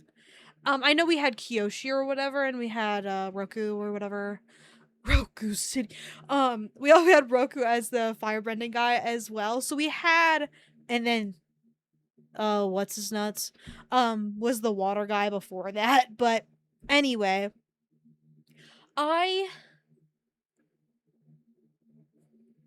in season 1, one of the bigger problems I had with season 1 was all of a sudden non-benders were mistreated in society. That's fucking crazy to me. Because, one, the Southern Water Tribe only had one fucking bender in it. In the time of the first show. Katara. So, in that society, at a bare minimum, and yes, it was kind of small, but at a bare minimum, she was the only one. And if that's the ratio we're going to use, is this... I don't remember why that was. Maybe they took all the benders or whatever, because I think her mom was a bender or whatever, obviously. Or no. She was protecting Katara.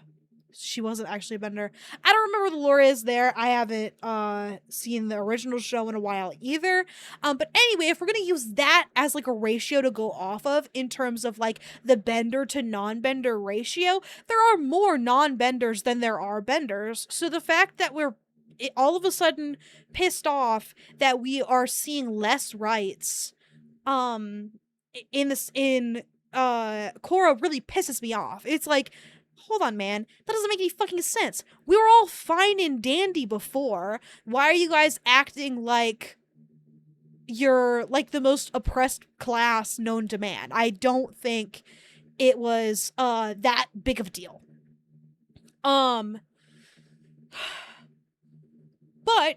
I understand why there was resentment toward the government, which was literally made by the previous by the gang, because they made United City or whatever. I don't remember what it's called. That's fine. But they made United City. And they put like one person on the board from each nation. It wasn't supposed to be each like bender class had someone in it. It's just Republic City, thank you. Oh, United City, so funny. I know, like, and Sokka was literally like an ambassador or something for Republic City. So like, why all of a sudden? And I guess there was like enough time for them. And like the thing is that I'm gonna be honest. I'm sorry to Tenzin. I'm sorry to Tenzin, who's fucking annoying, by the way. I'm sorry to Tenzin, but you should probably not be on the board. You shouldn't be in that group. Like, you shouldn't have, like, you are not a nation. You're just a guy. And do your interests as one of the few remaining airbenders matter? Of course. To a degree. But you can't only pay attention to the interest. Like, obviously, it's not like Republic City council is gonna kill you or anything. Like, you're fine. You don't need to be on the board. You can just, vote, or something. Like, because they're.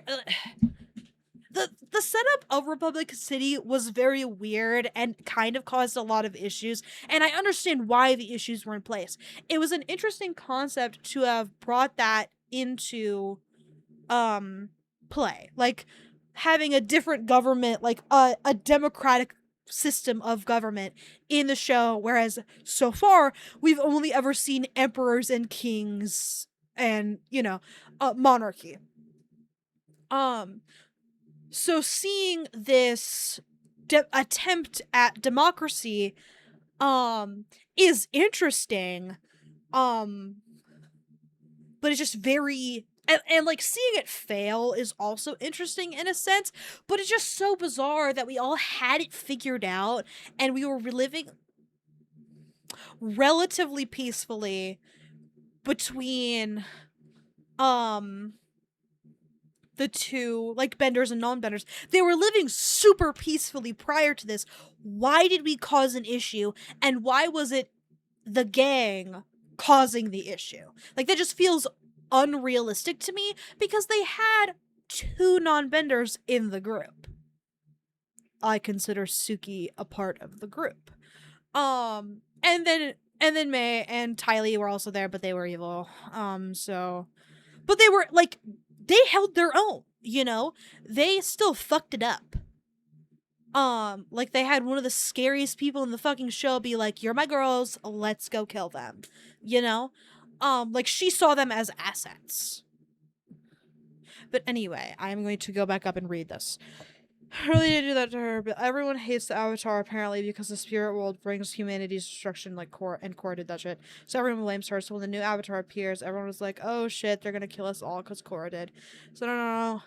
I just get upset that they tried to make her a mixture of Toph, then Zuko, then Katara, super anti-Aang, and it felt like she didn't have any personality. Which is unfortunate because she's hot. Korra?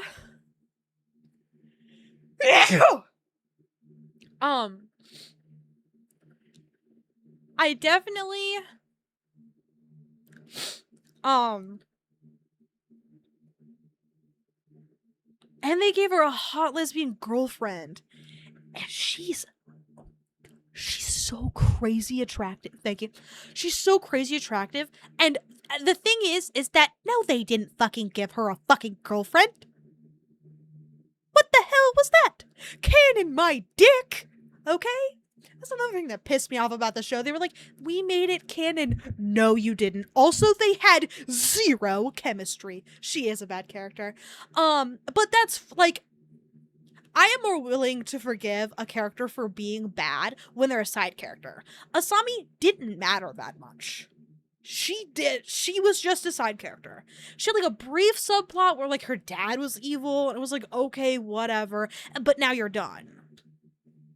And they tried to make, like, a gang situation, but they made it weird. I think, and this might sound controversial, they were too old. You know what I'm saying? Like, they were all grown. They, like, had jobs and shit. At a certain point, it was like, whoa, man, what happened to my whimsical 12-year-old? Like, that was, like, a very grounding element of the show was Aang's whimsy and desire to be a child. Not Katara. What the hell? That's twice now, but in two different. Korra. She was very serious. Like, there wasn't a whole lot of jokes or goofs or gas that she could tell because she was grown and took everything, like, crazy serious. And another shitty element of the show, and this probably just a personal grudge. I love romance arcs. Please don't get me wrong. But Korra's romance arcs were dog shit. And it felt like it took way too much time and space in the show. We spent way too much time hanging out with Mako. I don't give a fuck about that guy. What's the other one's name? I preferred him, by the way. Just for the record. Okay, I have to Google it now.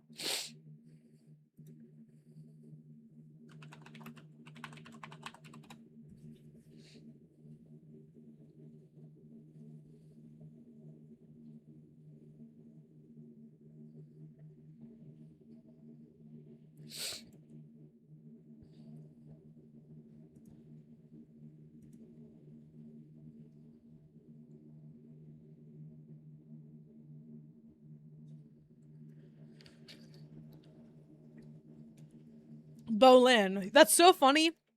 Read your message at the same time as me finding it on Google. Uh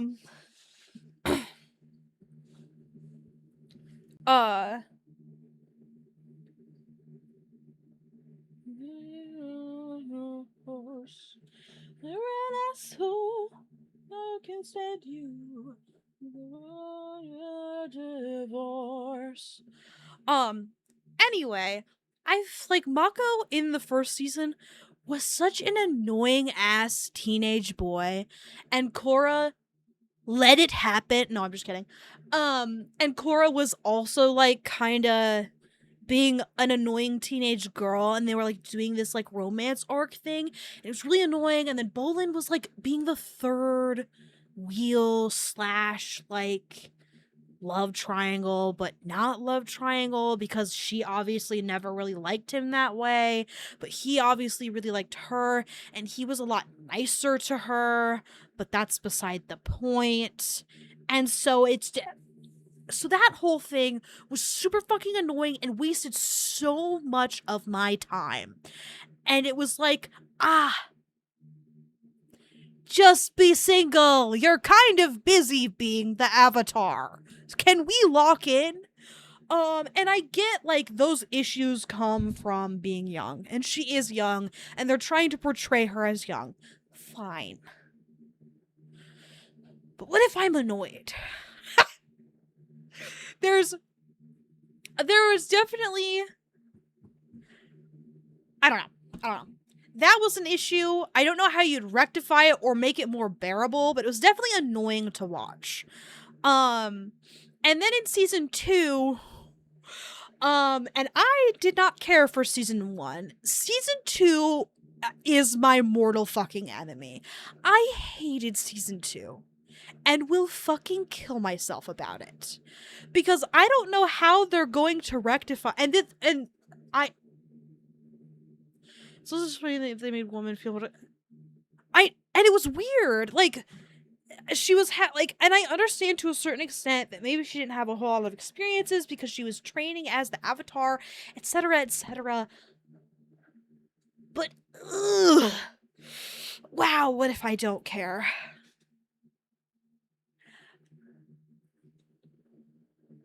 I don't mind the idea of an immature woman or whatever. Right? I don't know.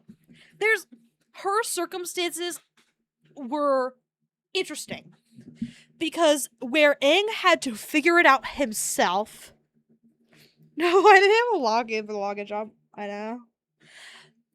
Her circumstances are different. So that I'm willing to contend with, right? In the sense that Aang had to figure it out on his own. He literally had to hunt down, forgive his enemy, Zuko, and take him in so he could learn firebending from him. And that was like the level of struggle we were trying to learn bending at. Korra did not have that experience. She was handed everything on a silver platter, and I find that an interesting element of her character. She was handed everything, she had it all very easy. So it's very understandable to me that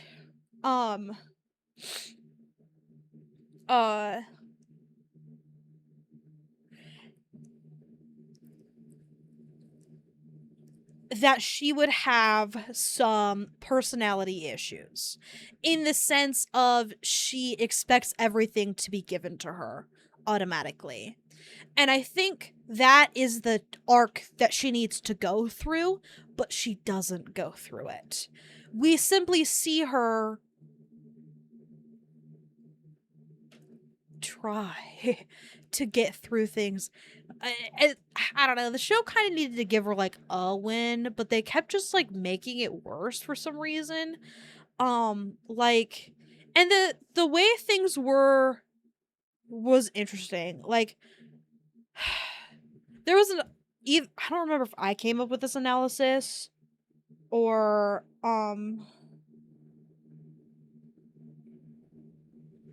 People often pit the two avatars against each other and compare isolation to war or whatever. I think the point is that they aren't trying to make them comparable and be further, which is weird because the thing is like the whole point of them of the whole point of that. Don't even get me started on season 2, which I was trying to get started on, but then forgot. Them cutting her off was a gigantic fucking mistake that I deeply resent the showrunners for. Cutting her off, super annoying. But on top of that, season 2 was blow after blow after blow. It's not a fucking Civil War. That's one.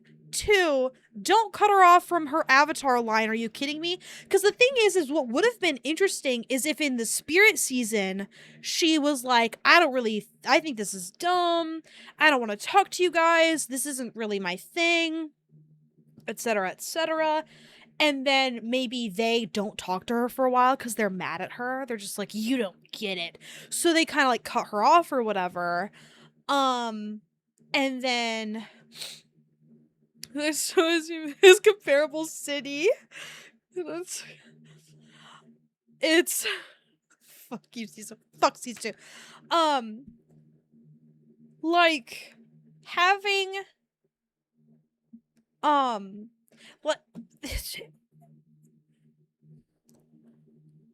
my biggest gripe with season 2, and I know I keep saying the Civil War thing, which I am upset about, but it's like a minor like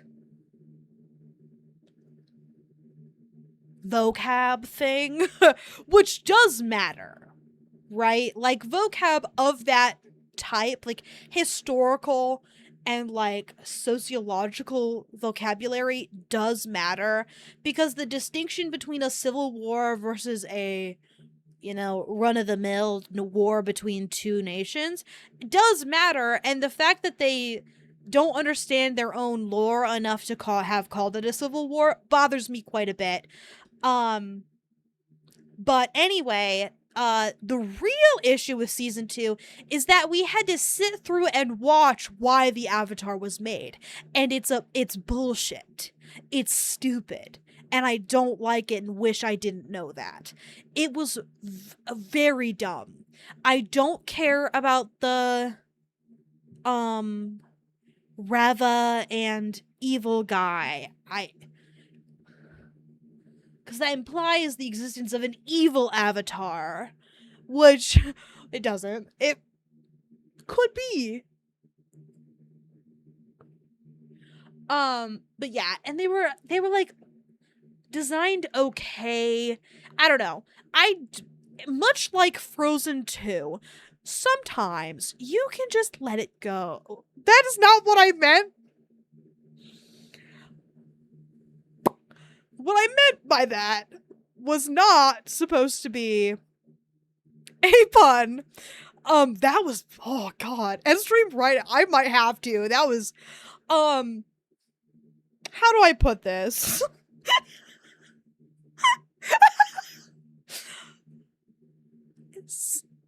Frozen 2, there was a reason.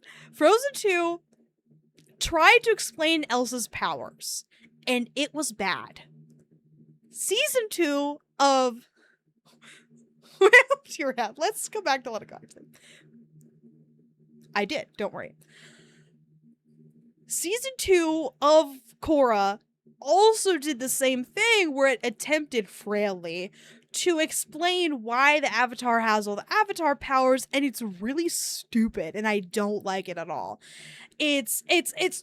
I was already with you.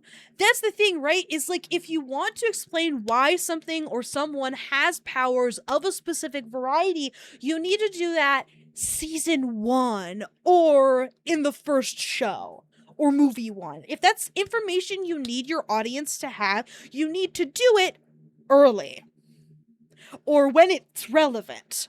But once we are already in season 1 or in the first movie, we're already with you. We, the viewers, have already suspended our disbelief in terms of like, oh, how did you get your powers? Da-da-da-da-da. We don't give a shit. if we're already watching your movie, you did a good enough job convincing us without doing all this extra explanation slop that your character has magic powers. We're with you. We don't give a shit how it happened. We're just there now. Like, we're in your world. You've convinced us. You did a good job. You don't need to fuck it up by explaining or over-explaining all that bullshit. And then on top of that, they explained all of it and then fucked it up. So now she's like the first Avatar, which drives me up the fucking wall. And of course, it doesn't even matter. It's like, she's just like, oh, now I don't have access to the previous Avatar. You would have used the previous Avatars if they, like, flew up your ass. Because you don't give a shit about anything that they have to say. Because you're so stuck in your own brain, you don't give a fuck. So it's like, why cut them off? Why have Korra lose contact with all the Avatars when she didn't really give a shit about them in the first place? You know what I mean? Like, Aang could have been screaming at her not to use fire over the ocean, but she still would have done it anyway. I think about that a lot. She's in like an ocean battle and she's like using fire bending, and I'm like, it's the ocean, dog. It's right there. You got plenty of ammo. It's all around you. You know what I mean? Or like, fucking earthbending would have made more sense, because then you could like crack the earth open and then like a tsunami happens, and then that, you know, which you could just do waterbending at that point, but, or airbending, fuck it, air is everywhere, water is everywhere, use one of those, I don't get it.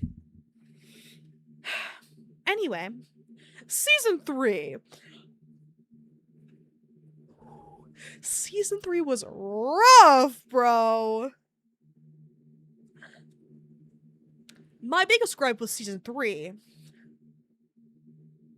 was the fact that they were like, let's fix the genocide.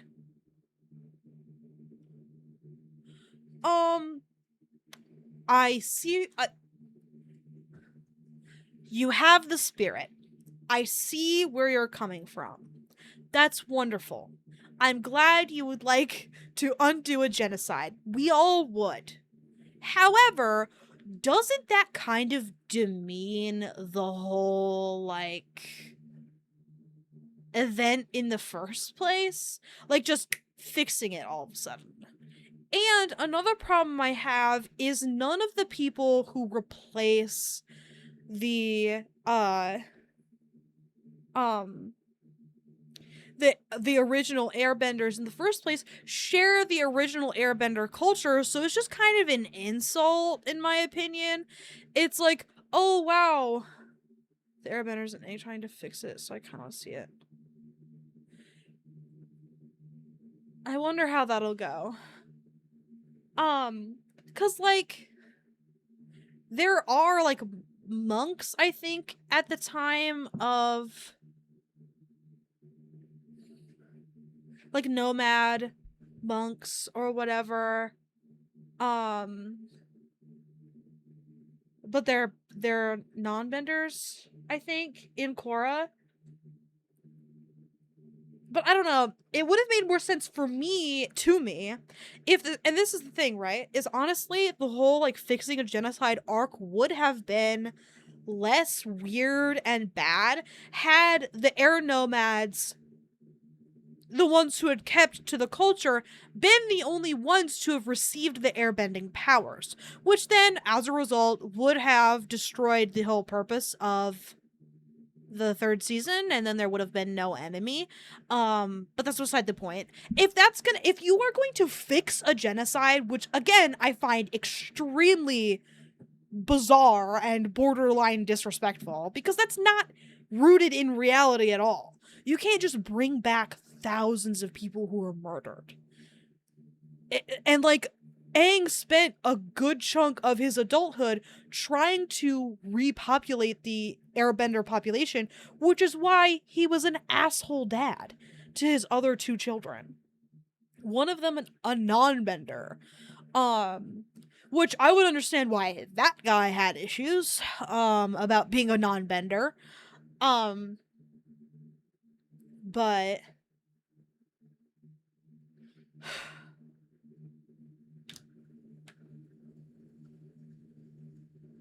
anyway,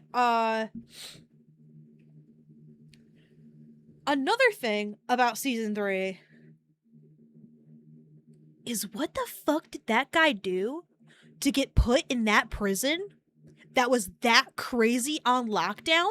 And he was a fucking non-bender before this? And I have to watch him do air balls on people's heads to suffocate them? I want to see what he was doing before. You know? Like, what the hell? What the fuck? He's goofy. And once he gets airbending abilities, I'm like, okay, this guy's a fucking asshole. We gotta kill this guy. But prior? Oh my god, he must have been so fucking sick. Like, I can't stop thinking about it. I literally can't stop thinking about it. I know.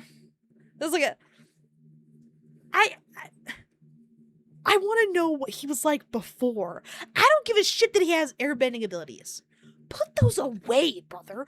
What were you up to? Your prison was crazy. There was like one guy and he was like crazy tied up. Like, what the fuck?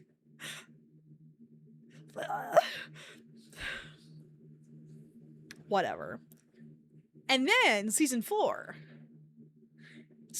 It was either me or someone else had come up with this analysis. I can't remember if I'm stealing it from something I read or if I came up with it, which is very funny of me to not know. But each season, and this is definitely accidental, had kind of like someone who took things too far.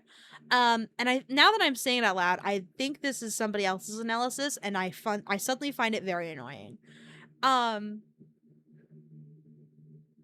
But each season is like its own villain in excess. Where like the guy Zahir, is that the guy's name from season 3? Season 3 guy wanted an excess of freedom.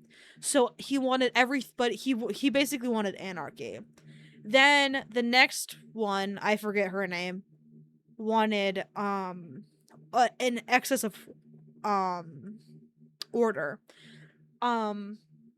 So I find it interesting that those happen back to back. I forget what the first one is.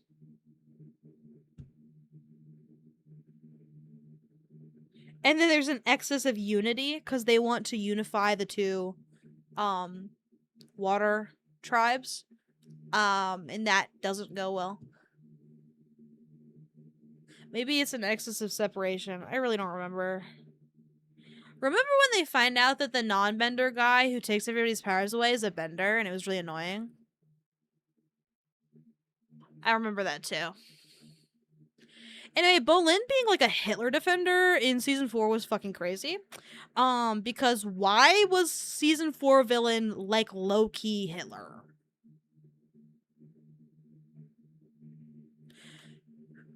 I'm just saying, like, he was such a cute little guy in season 1, and then he starts working for Hitler in season 4. And I think what they were trying to do is they were trying to be like, not everyone realizes that they're working for Hitler. And it's like, okay, they're still working for Hitler. They have to know a little bit about what's going on. Cause like she was running like legitimate concentration camps. And then Bowen was like, oh my god, the concentration camps. They're actually bad. And then he stops hanging out with her. Kuvira. That was also weird. I did not like the Kuvira season. And then at some point, there was a Korra alone episode. And I find that offensive. Someone was like, the Korra alone episode is better than the Zuko alone episode. I am actually going to fucking kill you with a gun. I could also rewatch it. I have to write all of it down. I have to write down all my thoughts. Oh. Happy 10 o'clock, everyone. But no. Zuko was so good. They tried to, I don't know. They tried to make that other guy, like his like nephew or some shit, was supposed to be like the next hot guy, and it was like whatever. It really pissed me off. What did Korra need to redeem? It is weird that they like that she was paralleled to him. It was, it's like, okay, but in what way are they the same? If she had been, I don't want to say villainized, but like kind of, where like she got her way too well and then didn't see the point of like being the Avatar. That could have been an interesting way to take it. They kind of did that in season 1, where she was just like, I don't like spirituality, da, da, da, da, da, da. And the thing is it's like in season 1 she was like, da, da, da, spirituality, da, da, da, da, da. How come there's a second season about spirits, huh? Or is that the arc we're going through now? Is we're doing the spirituality arc? Don't piss me off.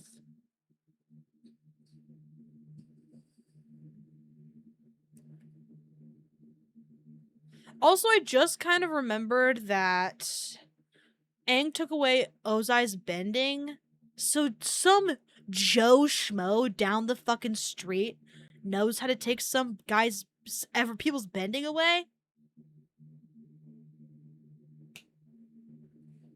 That bothers me a little bit. Well, apparently the whole villain in the new show, can't wait to reveal she was actually trying to protect everyone is good. So trying to fix her sister Korra. I fear my personal perception of Korra won't be improving anytime soon. And the thing is, like, defending him, the Joe Schmo, is a waterbending master, but I see what you mean. No, I know. Like Joe Schmo, the waterbender, but he's not the fucking Avatar. You know what I mean? And it implies that he does it, and this is what bothers me, right? It implies that he does it through blood bending. Like he goes, and then he like blood bends the bending out of them somehow, right? I think that's what it implies. Anyway, you don't have bending anymore, right? That implies that Aang did bloodbending, something that was supposed to be a bad guy thing. So it's weird that we've retconned that in, that Aang used bloodbending against Ozai, which is kind of fucked up. Not that it matters, like obviously, like if you ignore that little detail, is it right? I agree. Like, I'm sure it was some cheat shit. Cool. But like, if Joe Schmo Waterbender down the street is able to do it with bloodbending, you know what I mean? I don't know. You can connect those two a little too closely, and I think that's bad. Optically. Anyway, it's 10 o'clock, and I didn't get a lot of sleep last night, so I'm gonna try and go to bed. And by go to bed, I mean get on my Switch, play a little video game. Oops. I don't, yeah. Anyway, I will see everybody tomorrow for some Mass Effect. Here's what to watch. Love you too. Bug also loves you. She's just sleepy. But yes, after Ninjago though. We don't have to watch the fuck ass second show. I have a feeling I won't like it. I'm just being judgmental. Maybe I will. But again, once Cole's voice actor dies, I just don't know. I'm nervous. Cause that's my favorite. we'll see. It happens really deep, so it's fine for a while. But anyway, I will see everybody tomorrow for Mass Effect. We'll see the vibes. We will. Tomorrow for Mass Effect, and then I might have to fix some stuff. I'm not sure. I think everything went okay. My bitrate says it's bad, but it's been beautifully consistent over the course of the entire stream, so I kind of don't know what the problem is. It says it's unstable. I don't believe it. I don't know if there were any issues. Seemed okay to me. Whatever. I will see everybody tomorrow for that. Cuts be other. I love you.